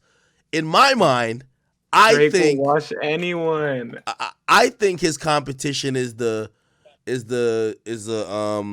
Kendricks, the Coles, but them niggas don't put out music. Them niggas is like, I don't know what they're all waiting on each other. It's like who's gonna release first. Hey, why don't you talk about how them niggas called that shit an album? Who? You see that shit? What shit? Huh? When they dropped the 2-pack, the DSP is talking about album. That shit was on the album. What? Wait. I don't think it charted as an album. It was singles. Wait, what are you talking about? Are you talking about He's talking about Scary Hours Scary too. Hours? It was a EP. I don't think it counted like that. Yeah, I don't know if it charted on the hours on the albums list. It may have, but like Billboard didn't count it at all. Yeah, that's what I thought. Yeah, Billboard didn't count it at all. Yo, we need a Trippie update. Where's Trippie doing? He tried on the whole 100 though. That man dropping hella fire snippets. He just bro. dropped a beautiful album. Honestly, fire, bro. I can't believe y'all ask about Trippie because Trippie low key always be putting music out, man. Like Trippie be putting music out. Yeah, and just Trippie chilling. Yeah, back. but he literally just said he's not depressed anymore. He was making he was making music when he was depressed, and you can hear the quality. It wasn't good. Right. But now, like he said, he's not depressed no more, and these snippets are hitting. So, like, we need. He's taking his time. Uppy takes his time in this project. He putting out hella snippets. He's got the hype back if he just builds it up. He just needs to make sure it's a good project. What I could tell you about Trippie is that I remember Trippie playing me a album which was a rock album, and it was for him. He wanted to get that out because he wanted to try the rock thing. And I think that was now, the deluxe joint. Yeah, exactly. And I think now he's in a space where he's comfortable again. I believe when he was in controversy, he was never really him.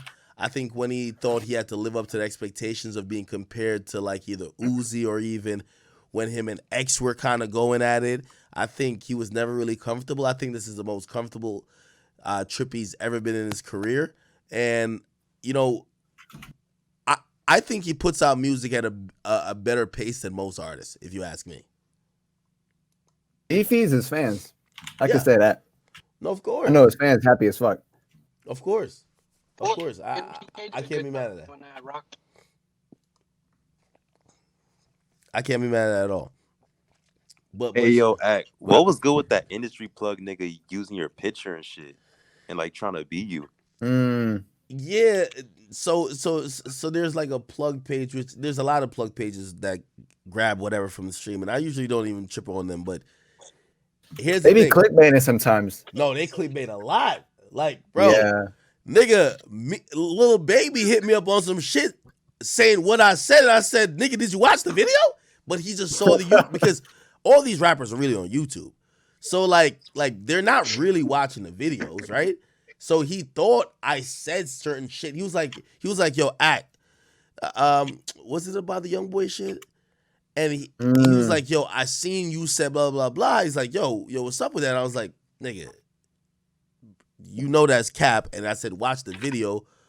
And I think he had a better understanding of like kind of what that was. But, you know, again, I'm not mad at those pages. Like, so I'm not gonna like, yo, they do what they do, but you can't impersonate me. Because the reason why he's asking, he's actually thinking I'm putting the videos up. You get me? Yeah, that shit is lame. Yeah. Speaking of Lil Baby, when are we getting? Oh yeah, him and Durk. What about him and Durk? What's going on with when them? we getting that? Yeah, you gotta copyright this shit, bro. That's the most unnecessary project. No, but it's the easiest money project ever. Wait, like you that's think the that's easiest money. Durk is not what He's Lil a money Baby grab. was Uzi and last year. Future. Like he's hot, but he's very overrated at the same time. It's the start of the year. He's got a year to prove himself. When are we Hold getting up, it? they're doing an album together. Wait. I'm just saying he's not Lil you Baby. think it's an last year. unnecessary project? Yeah, because he's not on the same level as Lil Baby. Lil Baby's about to carry. You can call it a cash grab. Clout. You can call it a cash grab, but it's the smartest cash grab ever. They're the two hottest out right now. But I mean, Gunna's not even like near Lil Baby. I'd say or Durk right now. Durk is hotter than Gunna, but another Gunna project makes more sense than just carrying Durk to a project like that. I thought they was working on that, but I guess that shit is pushed back for bricks now. I mean, they said it's Durk. coming sooner than later. They were in Brooklyn tonight at the game. Yeah, and like the whole shit is like Future, Thug, Gunna, and Baby was supposed to do Super Slimy too. That shit got pushed back as well. They just throw Durk into that mix, and it's like they make good songs, but it just don't need a full project. I think people are realizing that right now. Like, let's evaluate the scene, and for the new artists, like really in 2021, this been the year. Even though granted nobody really dropped. Well, not this been the year of who's next Pooh up for Shiesty. you? This is hold on. Let Axe say what he's about to say. Yo, this been the year of Pooh Shiesty and Durk. Like, honestly, no one else is really dropping.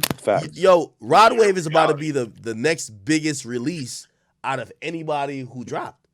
Yeah, he better hit number one. Word, I peep. So, yo, it's been mad slow this year. So, like, looking at this year, I understand why everybody's throwing Durk into shit. Like, Baby's hot. Like, keep in mind, Baby did 200,000 first week. Like, respectfully, Durk did like Durk not touching that. Yeah, Durk did like 80. Let's call it 80, right? Yeah, well, it's not his fault. He had that whole he dropped like on a Thursday, so he missed that whole extra week. You're right, but we can do that, but it's people not. People were gonna be slamming him for that, bro. They wasn't even looking at the numbers. It's like, come on, play fair. No, you're right, but still, Durk isn't on the level of Baby. But I think the perception wise, he's like one of the most influential niggas that's doing it right now. He's got it, yeah. That's why I think you're seeing the Durk and Baby thing happen, and I'll probably reach out to see what the holdup is with that, though. I feel like his music from last year was hotter than the music he's been putting out this year, though. Even though he's most clouded this year, which it's always just because y'all waited too. That shit was one of his best projects. That shit was fire, and the deluxe. Wait. The deluxe was fucking amazing. Wait, you're saying that Durk or Baby who's putting out? Durk was putting out better quality music last year. Yeah, like the voice wasn't good. a flop, but compared to his last project, it was not like that. It wasn't as good, and he was supposed to drop. When we listened to it on stream, all the reactions were like, eh.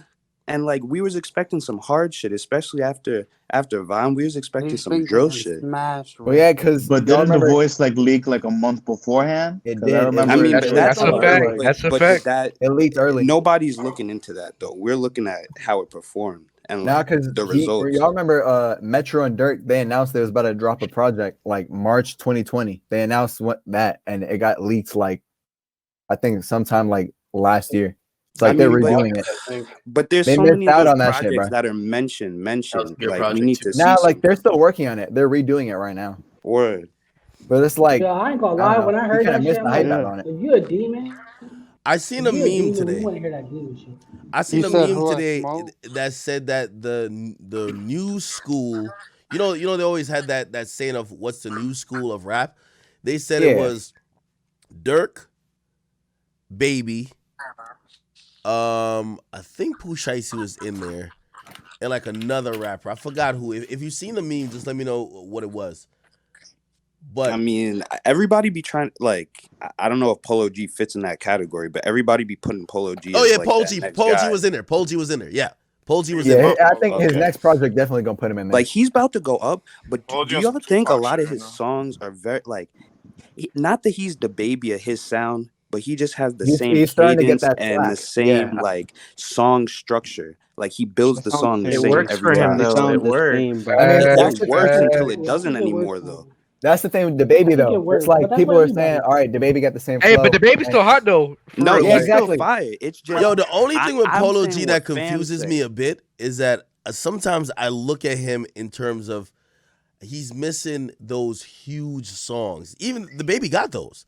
It's like, like there's a lot of dope songs that Polo G got, but we're not seeing those big like hits. Pop Out is his hottest song, and it's a good song, but it's not like it's not his. You know? The Baby got way more hits than Polo for real. Yeah, Polo has like fan favorites. No, yeah, he doesn't have that many like actual big hits. He needs to expand more. I just think that he dropped. Well, who's next up for you? Who's about to take that next leap this year? Vori. Leaping in one category. Meek's artist is going to. I know. For real. Meek need to put him in. Yeah, we got AJ Part 2, man. Wait, no. Hip hop. Let's have that discussion before we can start putting other people on. Wait. Let's have that discussion though. So Vori, let me say for real. I know you don't fuck with Act. I know you don't fuck with Meek. But let's be real. We're talking about music. If you go listen to Vori, that nigga's hard. That nigga's hard. Okay. He got to make us want to look first. Wait, hold on. Is he up next though? Again, I'm gonna take myself out of it because I could be biased. Is 100%. He up next? Are we even about to talk about him? Motherfucker saying DG. You think that Vori is pretty much up next? Ori's up next, man. Even Baby co-signed that nigga. That nigga wanted to hop on his shit. But he didn't yet though. Oh, hold on. OMB JD up next too. My young dirty Brooklyn nigga. Nah, but Right, can honestly, we be serious, Meek Bro, needs can to we worry stop about trying to put on himself our right high now. school Talking about classmates? Brooklyn. I Like, come want on, to bro. know when's a good Bro, time for that Bobby to start song dropping is music heat, bro. That or song is heat. lay low Yo, because of hold the it down. situation. Say again. I said, when's a good time for Bobby to drop music, or he probably He's just gonna lay supposed to low be. because Yo, of the said 2 weeks. situation? Because His Honestly, manager said 2 crazy. weeks. Yo, 2 weeks. Yo, with Bobby Shmurda, this is what, if I could give him advice, I would say this to him. He better come back. Do not rap on any Brooklyn drill beats. That was never a style before it. Yeah, Come on, keep it the That- same for the intro track, bro. Yeah, that was never a style before this shit. Don't Yeah, come no in need to trying to adapt. fit Don't in with try the and switch to crowd. do something else. Remember, you kind of had your own little wave. Either try to continue that, but do not follow in the trend or the sound of what Brooklyn drill is. Right. Like, again, whatever you do is going to be considered drill. Sound. That's why. He can be versatile. It's like though. when I why- hear why would CJ he stuff, not it's want like him to be I hear Hey, versatile? pop. one person talk. Is Bobby scared to Yeah, drop? because y'all niggas is talking over each other. This shit annoying. I mean, I'm gonna be honest with you. When it comes to Bobby, so like, you know, I've heard people who are close to him, you know, so to Karen Civil and a few others, like they claim he has the track. I will tell you though, like the thing with hip hop, unfortunately, I think because Bobby has came home and just kind of been quiet, I don't think people are gonna care that much if the song ain't hot. So if the song ain't hot, I think they're gonna be like, all right, move it on now. Like, But why hasn't he been dropping anything though? I feel like it's more of quick an to internet leave. moment than anything. Like fans will buy into the moment, but they won't buy into music all the Yeah. time. It Like was there's a it lot was of just fake like fans. it was just I- like I Gooba Act. Bobby Yeah. came home a real nigga. He would have gotten so much love and praise just for, you know, coming home so real. Yeah, like I can understand why, you know, he wanted to take his time when he got home. Like he deserves it. It's been what, 6-7 years in prison? So take his time, like readjusting, but you really should have capitalized off of, like a first day out thing. No, like you can't drop like a I first day think out. he still got wait, time. wait, wait, I mean, wait, but wait, even hold if, on. Roddy but tried even to if he do that. did, Roddy's that song. Roddy. What do dropped y'all too, think yeah. if about? he don't That follow made up with numbers. anything What do y'all think hot, about it Kevin don't Gates? matter because it's only a moment. Kevin Gates, when he came out, he pretty much sat for a couple of months. I don't Yeah, necessarily think it's just It's a Bobby different has to time right rush a now. song the out. longer you take, the less hype there is. I don't know. Well- it just has to be good. Well, here's the thing though. Even if you drop right away, okay, it might do good for a The week more or you gotta two. deliver, yeah. It's Like- about the quality. Yeah, You it gotta gotta be Overall, a it's hit. about the quality. It gotta be a hit. Ack, he was all over TikTok though. Like everyone was saying, like Bobby, like it was 6th grade when he locked up, and But now that's he's all out. trends. And He's yeah, been but that's all what over I'm everything, saying though. though. Like, what if he had all the eyes on him? Everybody loved him. Imagine he dropped the hot song on top of it. It That would would have been only like last for 2 crazy. Nah, weeks, I though. think I'm it's telling smart. you. It's smart to wait. It's smart for Bobby himself. Like a nigga like 6ix9ine needed to drop. Like Bobby can wait. I think he needs to take his time. He definitely needs to take his time. Yeah. Don't rush that shit because if it's a flop, niggas gonna be like, hell no, man. He should have just don't do that. In order to gain a real fan base, I think you need consistent quality. Because now people are here today, gone tomorrow. Everything's just so out of here. It don't even matter. Yeah, like take the young boy route and just post all the time on YouTube. Rowdy Rebel. Nah, don't came out oversaturate, Yo, bro. I'm gonna be honest with you. Yo, Bobby got one shot and one shot only. If he hit with That's it, true. if he hit with it, he'll be one of the most lit artists in the game. If it's Yeah. we'll probably give another song a chance. But if it's whack, we're just gonna be like, all right, we'll always give him props for being a real nigga, but that's about it. You know what I mean? On me. It's just that's how it is now. People move on so fast. It's unfortunate, but that's how it is. Look at Rowdy. He dropped the song and like it was nice, but it wasn't crazy. Like it wasn't an event. You know? I didn't even know he dropped the song.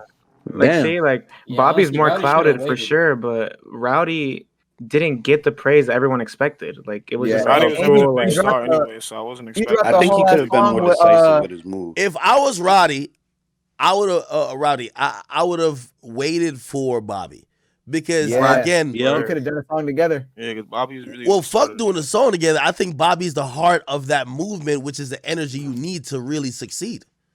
Yeah, because That's true. mainstream That's true. music didn't really know Rowdy like that. Like, let's be real. Yeah, he had I think computers Roddy's and exactly where he's another supposed to be song right or now. two. Don't lie. These seems like teasers just to see how people were fucking with him, but you don't like. It don't seem like you want to do that nowadays. It's like, How do you guys feel about teasers? You think teasers ruin the song? Like, because they usually not a teaser dropping like like the hook or something You hot. mean snippets? Like snippets, Nah, they can help the song. They can help the song. It depends. I think it hurts too because Like, if it's not if the whole song ain't fire and it's just a hook, nah, that's just trash. Well, Come on. an example of what you're talking about. An example of what you're Purr talking shit with about. Coily Ray, that shit fucked everything up. Everybody hated it off the gate. Nah, Shorty was just out playing that. She was playing that shit too much on TikTok. Yo, an example of what you're talking about is a new Paddock song. So like new Paddock by a Uzi. Like, you know, I think the snippet probably ruined that song. But to keep it real, that shit was 6 minutes. That shit was so yo, long. if you ask me, and I got no proof of this, if you ask me, I personally think OVO been leaking them songs. And I think that the same type of reaction that we had to God's Plan, they're hoping to have to another song. I think it's ironic. It makes sense. Yo, I think it's ironic the week of when What's Next leaks and people are saying, oh, this shit is crazy. Ironically, he drops the Scary Hours EP. I'm just saying, I got no proof of this. Let me I haven't asked tell about y'all a it. snippet. Let me tell y'all a snippet that failed. Really, like ZZ, like Kodak shit. That shit was hard. Like when he first came out, that snippet, everybody's like, "Oh shit, that's about to be." Man, it was. I mean, it depends. That song was hard. It depends what that song was good. Commercially, the snippet was better than the fucking song. Like it's sold. Come on, It was just the snippet was just the beat though. Yeah. The snippet was just a beat. I don't think it did. It didn't do it for me. Not that much. Regardless, the song was a success. It made a whole lot of money. That's what matters. Back to Drake though. This is the first time I feel like in history people are actually almost saying Drake is mid or questioning any type of Drake. So I feel like it makes sense that he's doing that because he just don't want to put out some shit that he gets flamed for. What? Yeah. Well, I think he's scared. Y'all, I'm gonna keep it real. I think he's scared. I think he really is scared. I think he's watching the internet. I think he's looking at the internet. He thinks the song is cool, right? And then like he's seeing the reactions. And he's like, all right, I'm gonna keep pushing this shit. Nah, I think for the first time, niggas is like, wow, Drake got carried on the song. You feel me? That's what he's really looking at. Yeah, I ain't gonna lie. I was gonna hit Drake. I was gonna hit Drake and say, Drake, why'd you put that song with Baby on there? I didn't want to hear. Like you knew that was gonna be like that. No. I ain't gonna lie to you. When I first saw that Drake was on a song with Baby, I thought he was gonna violate that little nigga and basically show the world, y'all say this nigga about to take my... Yo, that's what Jay-Z tries to do to Drake every time. Y'all didn't realize? Yeah. Do you think it's about but that? the hook, like, though, the hook was fire, though. Drake got carried twice by Meek. Stop it. But the hook, though. What? Amen, Meek carried that nigga. Is that AJ? Bro, who let AJ? Yo, y'all remember when Grease and Popstar dropped and they were trying to say both of them were mid? Hey, Grease was fired. We were just in quarantine. Grease was fired. Grease was fired. Bro, those shits were. That shit was fire. Nah, stop. That shit was fire. Nah, it just hit different because we was in quarantine. Bro, Popstar is a better nonstop, but because of the time that it was dropped and it wasn't on the album, nobody's going crazy over it. Bro, both of those, it would have been both of those shits were Drake songs, and he realized he didn't want them for the album, so he gave them to DJ Khaled. He said, "Okay, let me get a kick off of these." I'll say this though. If we really go back and look at Drake albums starting or Drake projects starting with if you're reading this is too late, Drake has constantly been in some type of turmoil. I mean, if you're reading this too late, obviously the Quentin thing happened then, but right after that, the whole Meek thing happened. We had What a Time to Be Alive. We had before Views, we had More Life. Then we had Views. It's always been something. You get me? This is the first time that, he's pretty much squashed beef with everybody, and it would be lame for him to keep just beating down Kanye on an album. You know what I mean? There's nothing. He had to push a T thing for Scorpion. I'm wondering, without any type of, like, him being under pressure, and at this point where literally he's just only fighting against his legacy, how does he? I feel like I don't think that's a good excuse. I feel like he has a lot of fans. Don't you think he's gonna drop on 416? I think he just wants to be careful because I think he saw after like 2 years of people being real critical of Scorpion, I think he just wants to deliver and come back with the exactly. I don't think it has to do with the beef. I think it's just more he has too many fans to please, and everybody is fucking complaining on He just Twitter. wants to worry about the quality. Complaining, I think everyone can agree Scorpion would have been a much better album if he took like the best 14, 15 songs. It would have been a classic. I mean, he kind of said that too. He kind of said that too. Scorpion was cool, but if he took like the best 14, 15 tracks, would have been a classic. Yeah, I think him playing into the beef made it a lesser album, if anything. I'm gonna be honest with you though. He needed that beef. He needed that. Yo, I'm gonna be honest with you. For everything, like, you know, even talking to him and shit, even me trying to motivate him, I could tell you 100% fact that he is formulating a chip on his shoulder by watching people like whether it's the Charlemagne's saying, "Hey, listen, yo, his run is over." You know, I think that's his motivation now to show people like, Right. no, it's not over yet. Like, to be honest, there's another level. You know? Do you think Drake wants to just cut all the bullshit? He doesn't want any more debate as to whether he's the best or not? Is that what he's looking for? Yeah, but he's always going. I mean, there's always going to be a debate, Yo, though. honestly, Especially I think he's going to take a LeBron approach. It's going to be a debate. Yo, he's going to take a LeBron approach where LeBron will never be Michael Jordan because he never won 6 rings in 6 attempts, right? But will he be the GOAT if he goes to 15 finals? Fucking course, right? Even if he only wins 8, right? Like, again, he's trying to have an unprecedented run, if you ask me, that no one ever seen before. And if Drake, if you ask me, I give him since, not 2010, I'll say 2010. Since 2010, he's been the guy. 2010 till 2021, if he could do that for 15 years straight, Jay-Z, I will argue with anyone, was never the number one nigga. Never. In some would say in any particular year, I would say in 2 consecutive years. So when you can't compare Jay's run to somebody of the stature of Drake, I think Drake will have undoubtedly the best run in hip-hop history. And I think that will make him the best crossover. In music history, man. He has the best crossover. Jay doesn't have the crossover that he does. Yo, Ak, I want to ask you something. Ak, you hear me? What's good? All right. I'm about to pivot real quick, though. What up? All right, so I made a clubhouse room, right? Yeah. And you didn't come. Wait, is this Philly? Wait, who's this? Nah, hell no. This facts. In facts we trust. Oh, it was good.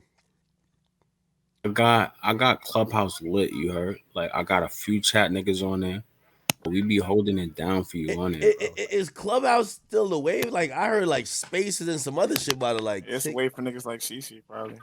Listen, Clubhouse is lit. I got Clubhouse lit. Clubhouse is lit. You said what? Clubhouse is lit still? Yeah, I'm on there right now. As we speak, I ain't even know I was on stream because I'm People on Clubhouse. Be buying into shit for a couple weeks, bro. Nah. Bro, I know why you on Clubhouse bagging them bitches. That's what you're doing, brother. Yo, I'm on stream. Somebody just wrote me in the chat just now, and they said, they was like, yo, shout out the facts for taking up for Act with Whack 100. I didn't even know that shit was on YouTube. Like 3 niggas just wrote me telling me that shit. I didn't even know that shit on YouTube. But you need to come to Clubhouse. I know you don't fuck with that shit because you ain't getting paid for that shit. But at least come for the chat niggas that is on there and that fuck with you. You feel me? At least one time. You feel me? Are those conversations still happen frequently on there? Yeah. Yo, Act, this is what I do, bro. And this ain't even no, like, I be giving flowers. You feel me? I be trying to get you on there. I had Karen Civil, Angela Yee, fucking mad everybody. I be pulling them up, just giving them flowers. I wanted to give you your flowers because I'm a chat nigga, you feel me? Shit. That's why I wanted to do you, just because I'm a chat nigga. Like, I fuck with the gang. So I'm like, yo, let me get an Act on here, you know what I'm saying? Just to give them his flowers and let niggas know I'm fighting for you every day on that shit, bro. Shit real, bro. So whenever, it don't gotta be now, but just come on Clubhouse. You know, I'm gonna check Clubhouse. I'm gonna check it out again. But I'm gonna be honest with you, like what I've seen Clubhouse turn to, it's like, yo, it's like it turned to a Nextel pager, bro. It's like basically just non-productive shit happening on there, which again, if somebody tell me like, yo, you want to go back a couple of hoes, I think Clubhouse is the wave. to have real meaningful discussions, I don't know if it's still there. Like, you know what I mean? Do all the other people still be on there? Like, you know what I mean? Like, I think Meek stopped being on there. Everybody be on there, but I don't even be in them spaces. I create my own spaces. I got my own club, my own all that. I don't be in niggas spaces. I create my own spaces, and I let whoever I want on my stage. I don't let niggas on my stage. I don't let none of these fake ass A&Rs, none of these fake ass execs niggas, none of these niggas coming on my stage. Like, none of these niggas. I got my own curated stage for niggas that I fuck with, you feel me? So that's why I want, like, yo, niggas ain't gonna, how that shit went down, it ain't gonna go down like that, because I got my shit on lock, you feel me? That's why I'm like, yo, I need Act to come in and give my nigga his flowers and shit, you feel me? Because niggas already know, like, on Clubhouse, niggas know, like, I'm taking up for Act. Niggas say anything about Act, niggas is pinging me the rooms like, yo, facts, come. I'm saying, yo, niggas is talking about Act, yo, I'm there, you feel me? Like, and I just got one of the homies from the chat, I forgot his name, but one of the homies from the chat, I think it's Sherry. I got him on the chat right now. Well, facts. Is there any way you could start like, you know how mad people be saying Act don't have no integrity and like he don't be giving back and anything? Is there any way you could start a room where we could that? Like they could join your room and we could? Every time I join a room, bro, I get 100 to like 500 people in my shit, bro. Every single time. Every time I start a room, I could start a room, bro, and I got 100 to like 700 people in my room. Nah, but let people that have problems with Act join, and like, because they question a lot. They question a lot of shit that we could reply for him. He don't even got to talk, yo. Well, here's the thing, though. I'll tell you about Clubhouse, right? And I'll tell you just my experience, right? But it's not Clubhouse. I really went on Clubhouse to, like, you see Twitter, like, I'm hating on Twitter. But I really want to talk. That's where them niggas really is at. They're at Clubhouse, right? But I think they're about to go back to Twitter because Spaces just popped up. Here's the thing. It's not really, you don't have really good discussion with people. Like, the people who hate me, there's nothing I could do. And when I mean nothing I could do, nothing you could say to make them like you. Yeah, like, place. It'd be like, oh, Act, I'd be like, yo, Act bought a car. Yo, that's a bitch ass car. Like, that's I just gave back some money. Yo, I just gave back some money to Chicago. Only that? Bro, niggas don't even know why they hate you. It's just a trend. No, but listen, this is what I'm saying though. I don't, my stages, like, I'm not gonna have, like, when I had niggas up there for Tiffany Haddish, I had Tiffany Haddish up there. She came, show love, even Tyra Banks. They all came. They even retweeted that shit, posted that shit on Instagram, Swiss Beats, everybody. You feel me? Okay. But when I do it, like, I'm not letting people that don't like them on the stage. You understand? Like, my shit is curated so that it's only niggas that like, so it won't be nobody that don't like Act on my stage. You understand? Like, it's not gonna be a bashing session. We're giving him his flowers. You feel me?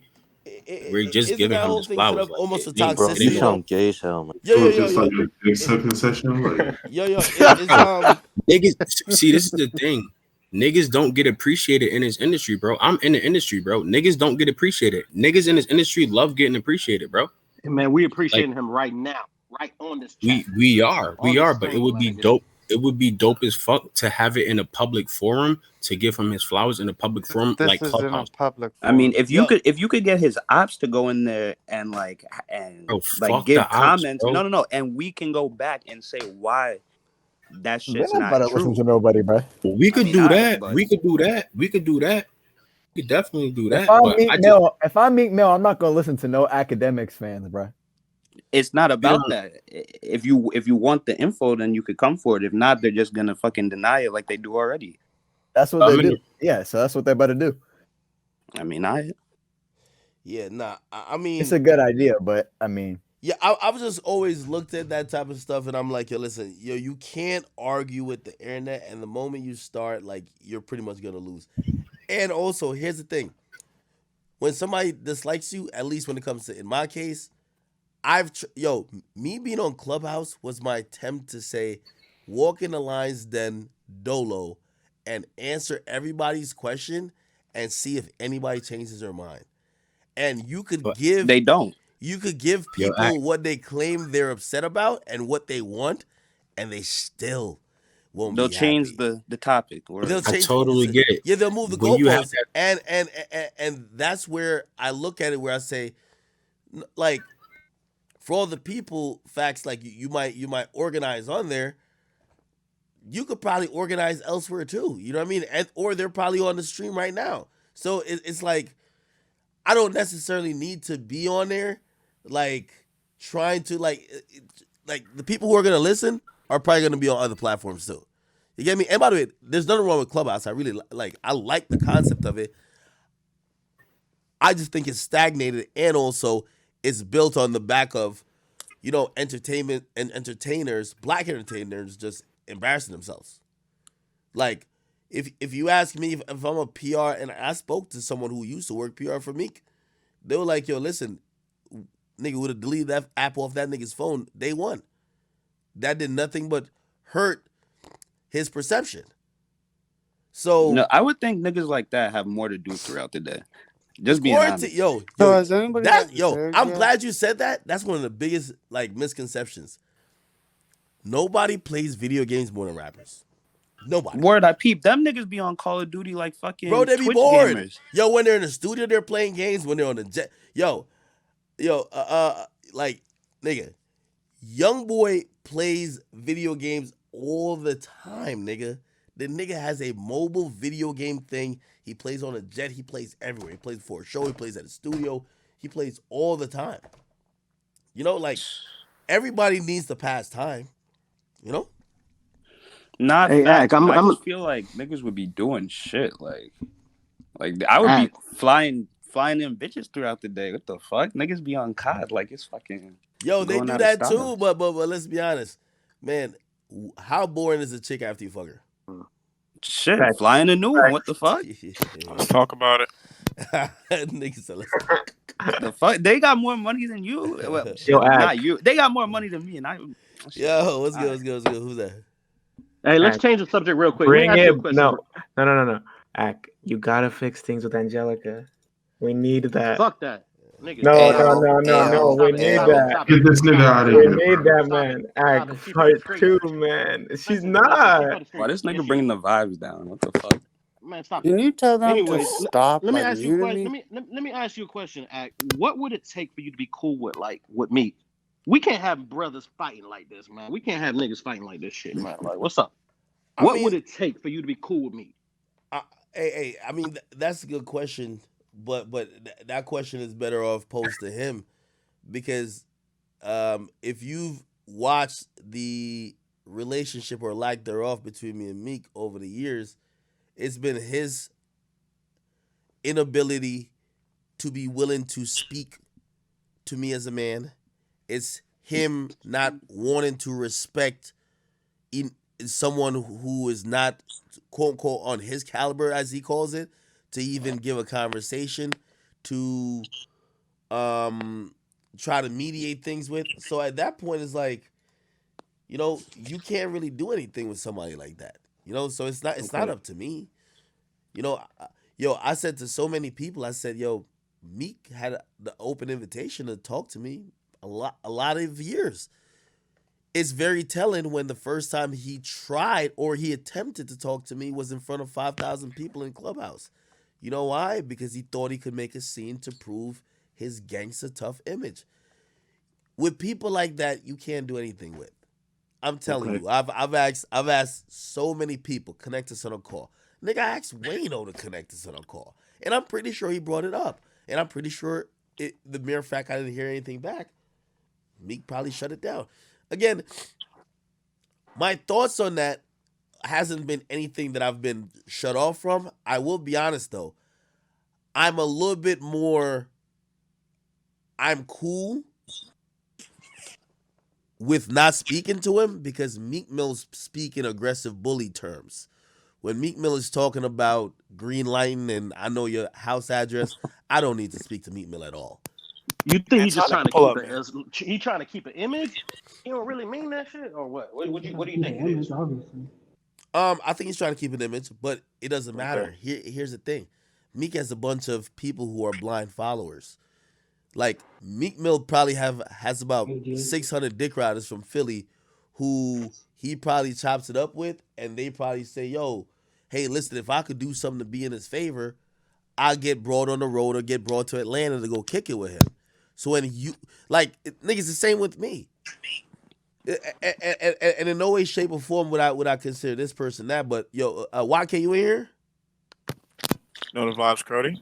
Nigga, I've been at a club, at a strip club, and YK, some dudes talking a little crazy, whatever. And YK literally said to me, "Nigga, do you want me to just hook off?" And I said, "No, I don't want you to get into issues on behalf of me."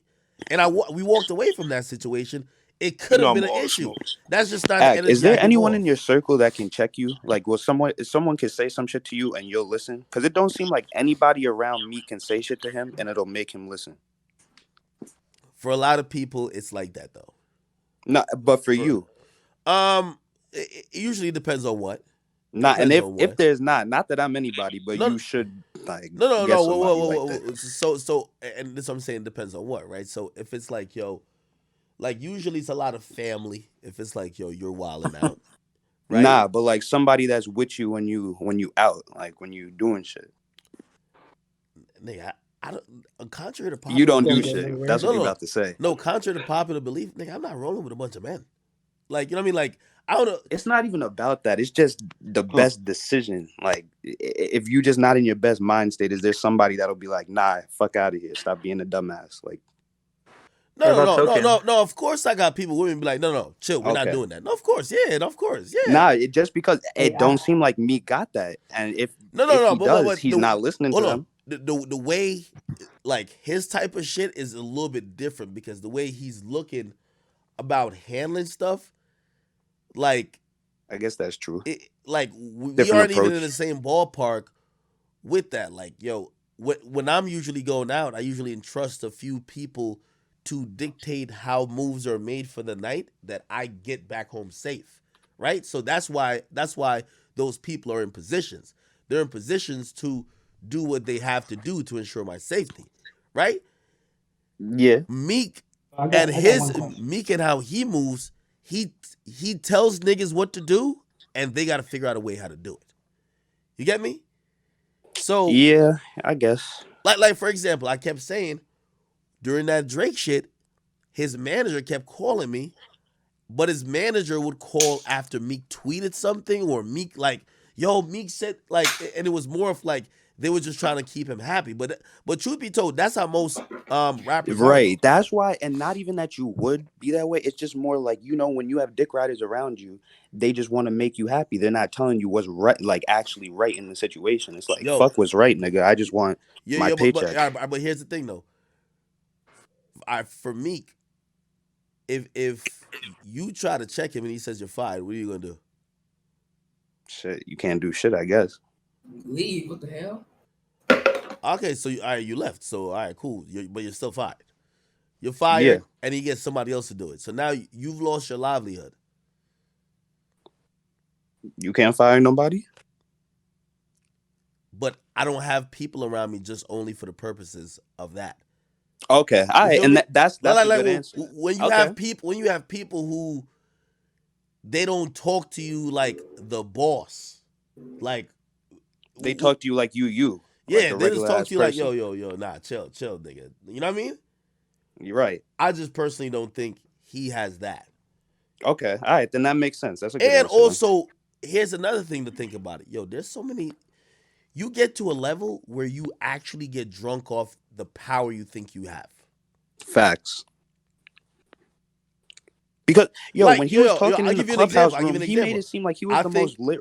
I think 6ix9ine got to that point too while he was with Treyway. He used to say shit, and it would just happen. So now you're just believing that power. So if somebody ain't doing what you're saying, you're getting them out of here rather than thinking maybe they got a point. I mean, somewhat, but even in the clubhouse room that you were in, like Meek was making it seem like he was the biggest one in there, and 21's in there, and they're not even saying nothing. And they just honestly, they just as lit as him right now. He is the biggest one out of all of them. He has the most knowledge. I mean, yeah, but yo, does he have the pull? I won't tell y'all who told me this, but it's people in that room that was recognizable, and they said, "Act." Let me tell you this: when Meek is in a room, and there's multiple examples of this. When Meek is in a room with any rapper, he looks for justification. Meek is from the school of rappers where Like it's a little bit different than a 21. Like that nigga was popping like in like 2011, 2012. Like he moved a little bit old school as opposed to these new dudes, and also a lot of these new dudes who are rapping on some gangster shit, they kind of grew up listening to Meek. So Meek moves like he's the big dog. Facts. He talks to everybody like that. Yeah, he be talking like Russ. Like he was trying to talk like Russ, like on his like he be trying to flex, and like niggas will just be listening like okay. Like, and he'll be talking like it's such a big thing sometimes. I mean, it sounds good and shit, but nobody's here to suck your dick, Meek. Like, yo, It's true. From what I hear, technically, I mean, really, niggas was sucking his dick. If they not saying nothing, bro, but they was yeah, agreeing. that shit They was don't agreeing. amaze a lot of people. Yo, from what I hear, that's the dynamic with him. You know, like that's what it seems like. And the internet gonna ruin Meek, bro. People usually respect that. No, well, I don't think it's the internet's gonna ruin him. I think, remember I was talking about in the mirror? Like, yo, you gotta grow up with the times. You gotta adjust. And like the attitudes you have and like how you deal with shit, it like over time, it becomes kind of lame. Because in this era, people don't look at you like how you perceive yourself. Facts. Him and Nicki have that same thing. At least she did. No, Nicki's 300 times Meek. Right. You see, like, but it's the same type of shit. But here's the thing with Nicki. The thing with Nicki is that Nicki has a fan base that is so strong. She's always looked as like one of the elite. Like, not facts. Like, play this. They made her look kind of spooky last time, but none of these chicks that coming would you consider any of these women coming up like surpassing Nicki? Nah, not even close. Nah, but it's a different age. That's what, like, we can compare a lot of stuff, but nobody compares the times. The times are a lot different. Listen, people are looking at Meek as being surpassed by. If you ask me, I say Durk is hotter than Meek right now. I'm not saying he has a better career. Easily. That's the difference with Nicki. Like, Nicki comes from. You got to realize Nicki was rapping when Beyonce is like the best ever, and motherfucking Rihanna's going in. That's a little different. That's a little different. Like, she's almost seen kind of like a Mariah Carey of rap. Hey, do you think Mulatto gonna be better than Nicki? Huh? No, nobody's gonna be better than Nicki. What the fuck? No, I'm asking. This nigga said Mulatto. Kick him. Ban this man.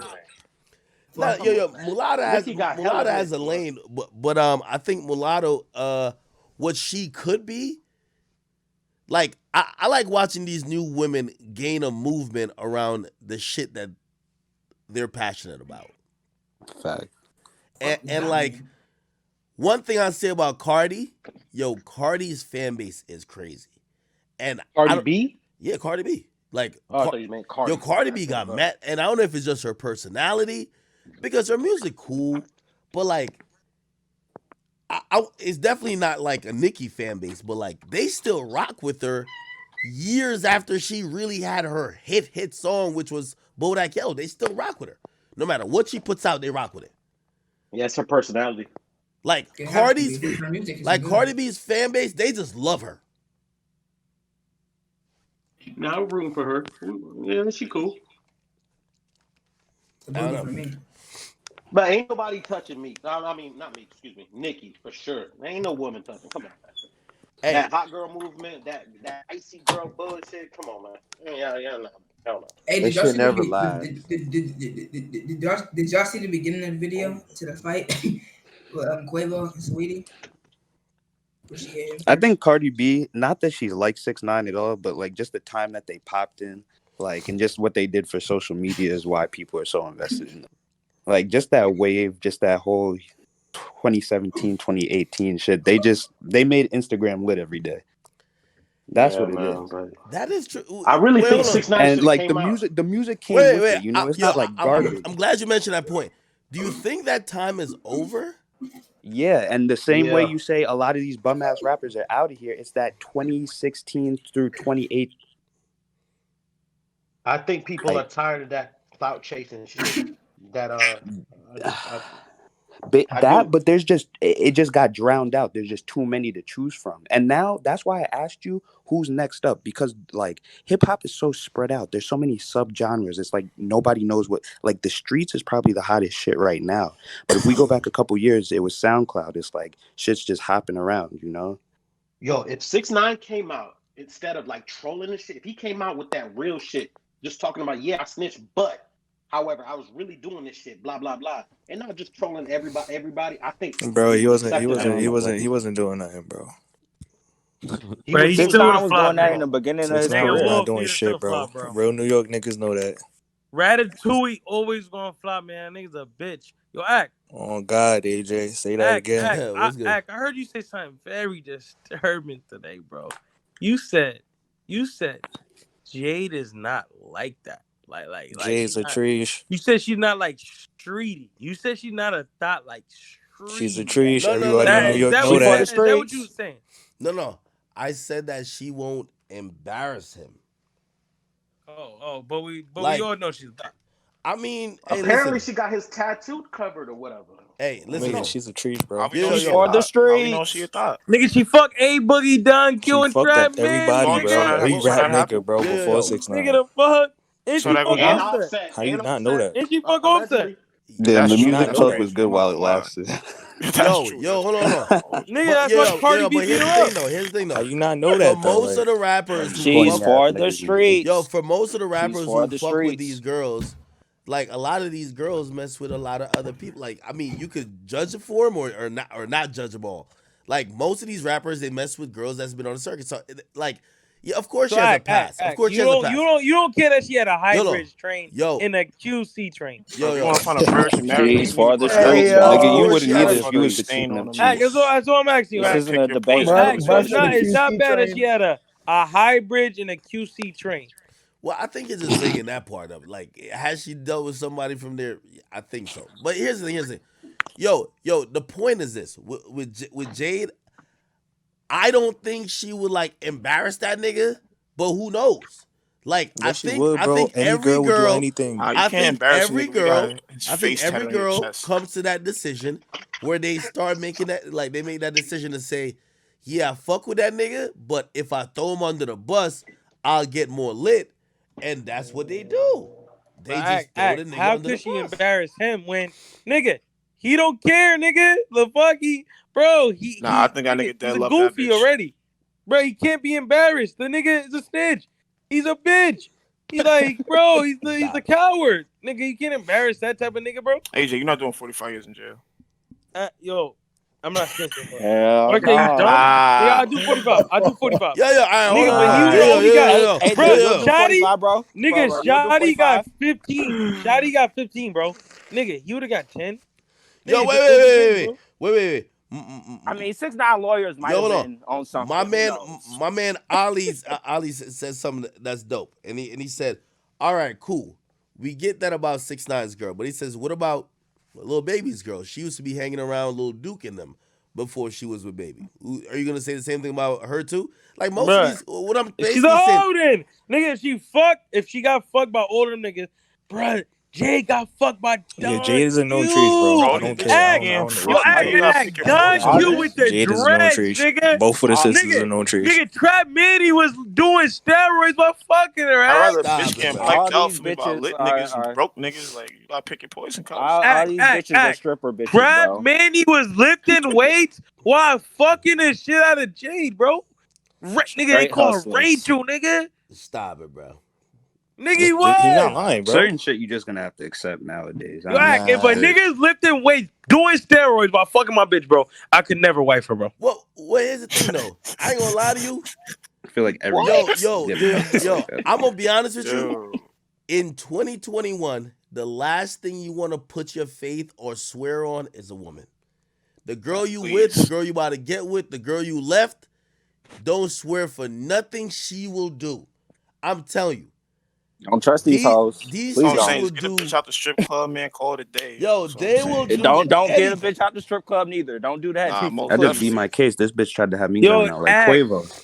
QC Offset. Nigga, not Quavo. Bruh, that's the nigga fucking his bitch. Chasing these bitches in the strip club have y'all caught up like Cardi B. Yo, hold on. Yo, AJ, think about it. Rick Ross got engaged to Lyra Galore, who was seen and he dropped her off, nigga. Hold on. He put a ring on her finger and a That nigga 35,000. thought he was going to jail, nigga. That nigga wanted that nigga just wanted fucking to fuck some pussy in jail. Nigga, hear When what he I'm found saying. out he wasn't going to jail. He dropped her off. Hear what I'm saying. Meek supposedly fucked her. Wale Nah, he did, supposedly though. fucked her. And She's then a Rick trish. Ross was engaged to her. Bro, Act, but you're not getting what I'm saying, Act. Oh no. Act, at least you didn't get a train ran on them by She's random for the niggas, streets. Yeah, bro. but nah, Act, I I think can't lie you to you, making bro. that Act, up, though. I think you if making I that would've up because you don't pulled like up, him. Act. Bro, you fucking up bitches. You don't. If I was there with the hot bridge niggas, I might have busted a nut in her. Like, nigga, not in her, but like, Bro, I you might know have what busted type her. of girls you messing with. Where You know did you exactly get? what you Where did you signing get up the? for. Listen, did you get the information about her? Like the Lena train. Lena admitted it. Like who told you about? She didn't have to admit it. All the niggas got her on film. Stop. 4K. Act. She's in 4K. None on her face. What you None think in these her. bitches from the strip club none on her doing? titties.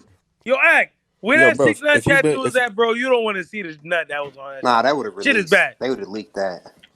Nigga, they didn't want to leak, bro. I'm to Nigga, change that imagine A Boogie leaking a sex tape of a bitch, bro. Like, you stupid?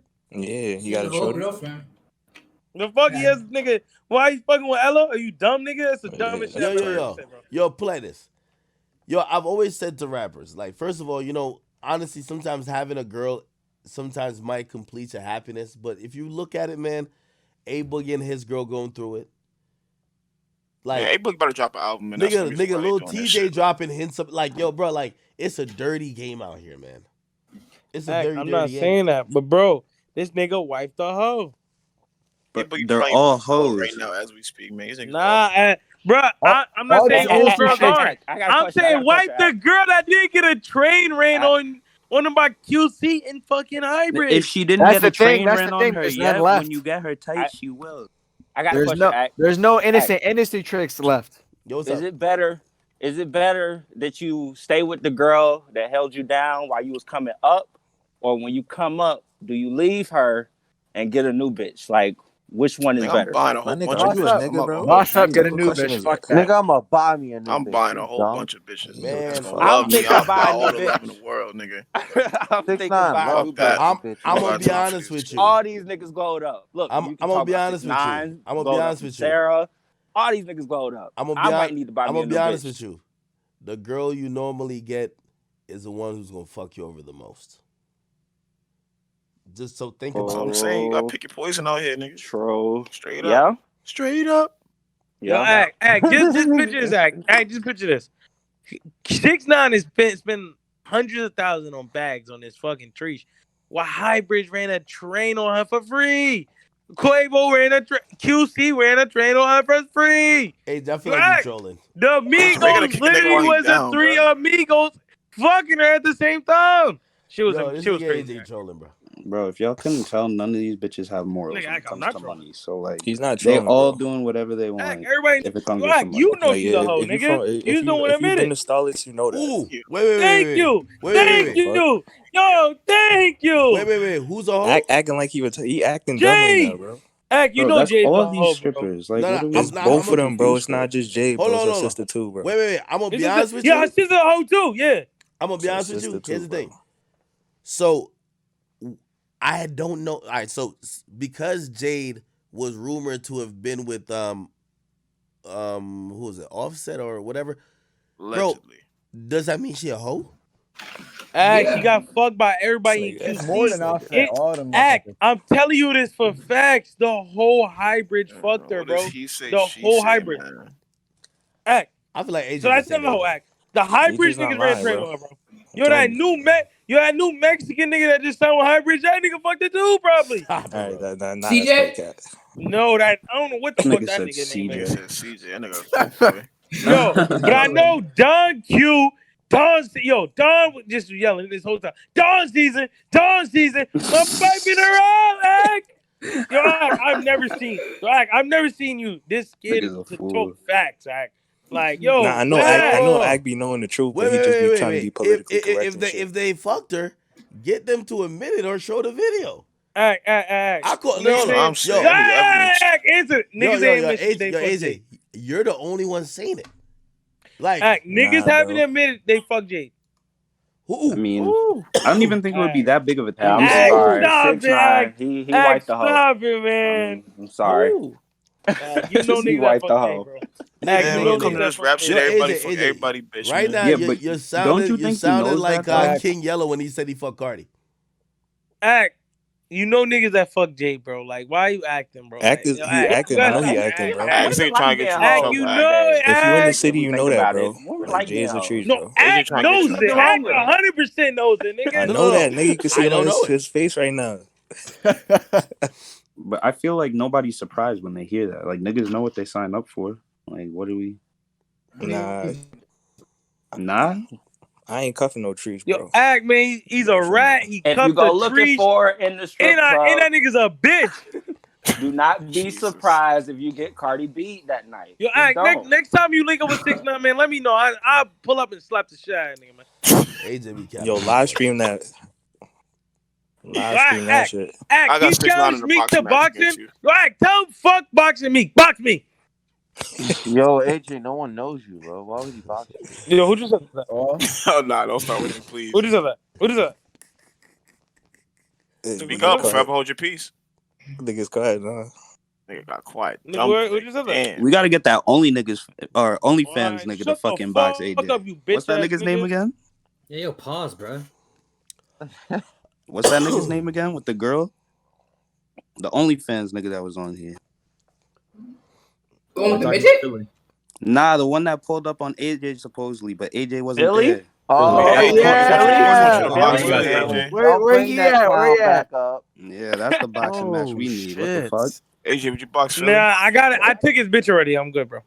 Oh, AJ sounds scared. Hey, that's how you really take a man's Act. What up? That's how you really take his fucking Did you heart. see what's her name? Ash Cash. She wanted to post. Man, I'm sick of that thought. Listen. She wanted to post it on Twitter. She looked better with the clothes on. She wanted to post it on Twitter how some girls like she looked better with her harassing her because her nigga wound up sending her like 150 bands. What? What? Some dude wanted to pay her 150K for nothing. Who did that? Some random nigga, bro. She like showed bank statements and all that.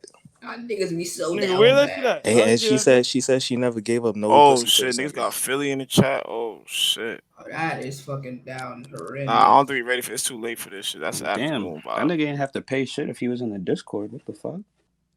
You talking about? Wait. So wait. So some random dude pays $150,000. Listen. It's not random. It's probably like somebody she know. It's random to us though. You feel me? But she posted like, yeah, this nigga paid. You posted on Instagram? On Twitter, exposing the nigga. Nigga, post that shit in chat. Expose him. The nigga paid her. What the fuck? Nigga, post that shit in chat. I posted in sub chat earlier. I don't know if it's still there. Well, I mean, I know it's still there, but I'll repost it. Yeah, what chat you gonna post in there? In the sub. Wow. I posted in sub clips. It don't matter. Why didn't that nigga just hit the Reddit? Nigga just posted it? Philly. Somebody said why I ain't hit the Reddit. Hold on. I'm posting right now. Wait. Was it for some OnlyFans shit? Yeah, bro. What the fuck?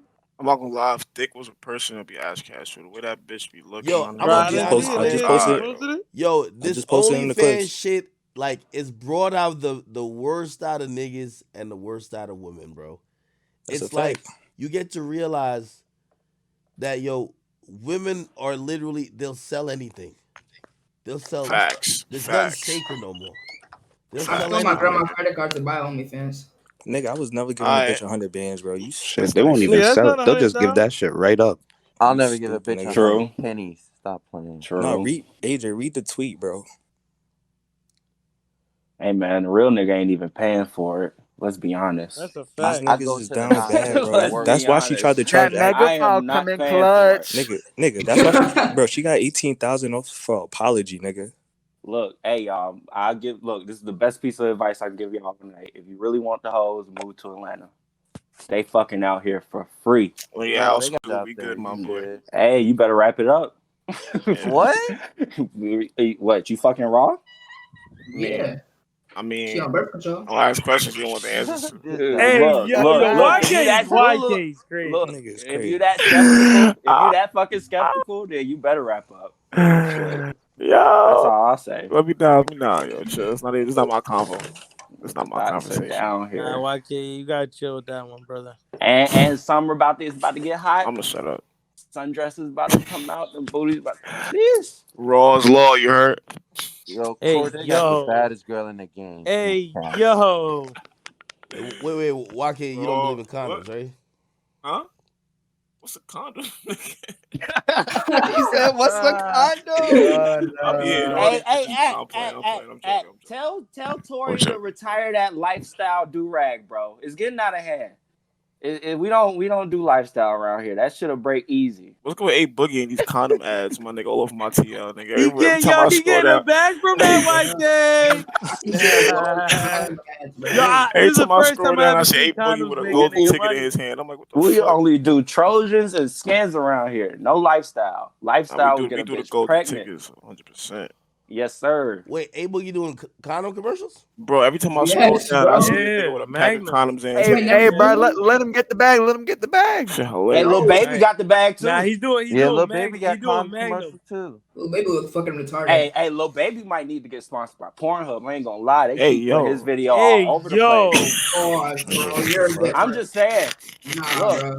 That's not no fucking something you just say, bro. Yeah, bro. That's some Look, weird. go look. That niggas get I ain't freaky. looking at all shit. over What the the place. fuck? Yo.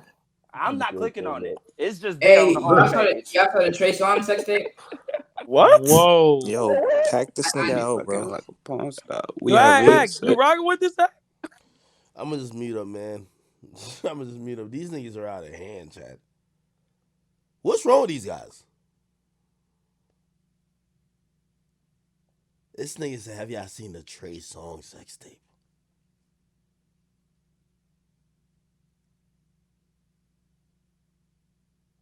Yo, I'm losing tonight, man.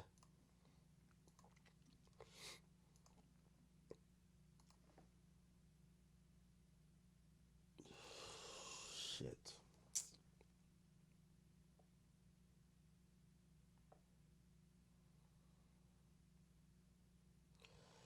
Chat, I ain't even gonna lie. I'm about to get off. I've been on since 9 or something like that. I'm about to get off. This nigga pulled 21. I'm off of this shit with that being said. Peace. Yo, Chad, thank y'all for rocking me tonight, man. Really good night, entertaining night. I will be back tomorrow. That is my plan. I'm so fucking bored. You know what I mean? I need a girlfriend, Chad. Cause that help me out. I need one of them toxic chicks, like what Flight Reacts got. Flight got him a nice toxic girl. Nah, hell no, I don't need that type of shit. Yo, them type of chicks be keeping you busy all goddamn day. Like them, yo, those type of chicks, I remember just being with a toxic chick, like, nigga, she was your whole fucking day. She would have you stressed out in the morning, in the evening, like you just wouldn't want to stream. Yeah. It's good for a little while because sometimes the pussy be hitting, but after a while, like that shit is distracting. You can't work. You like it's just fucking. It's too much. Chat. I'll try to be back on tomorrow. I got 2 to 3 YouTube videos uploading tomorrow, and I'll try to stream afterwards. I think about 8:30 is about the time I'm gonna stream. That I could stream till about midnight and get off, and I could still do other shit. Thank y'all for rocking with me tonight. Like actually, let me see how long we've been on for tonight. We've been on almost 6 hours, and I think we've been averaging over 4,000 views. Please, thank y'all. Get some sleep. I love y'all so much. I just want to play our outro music.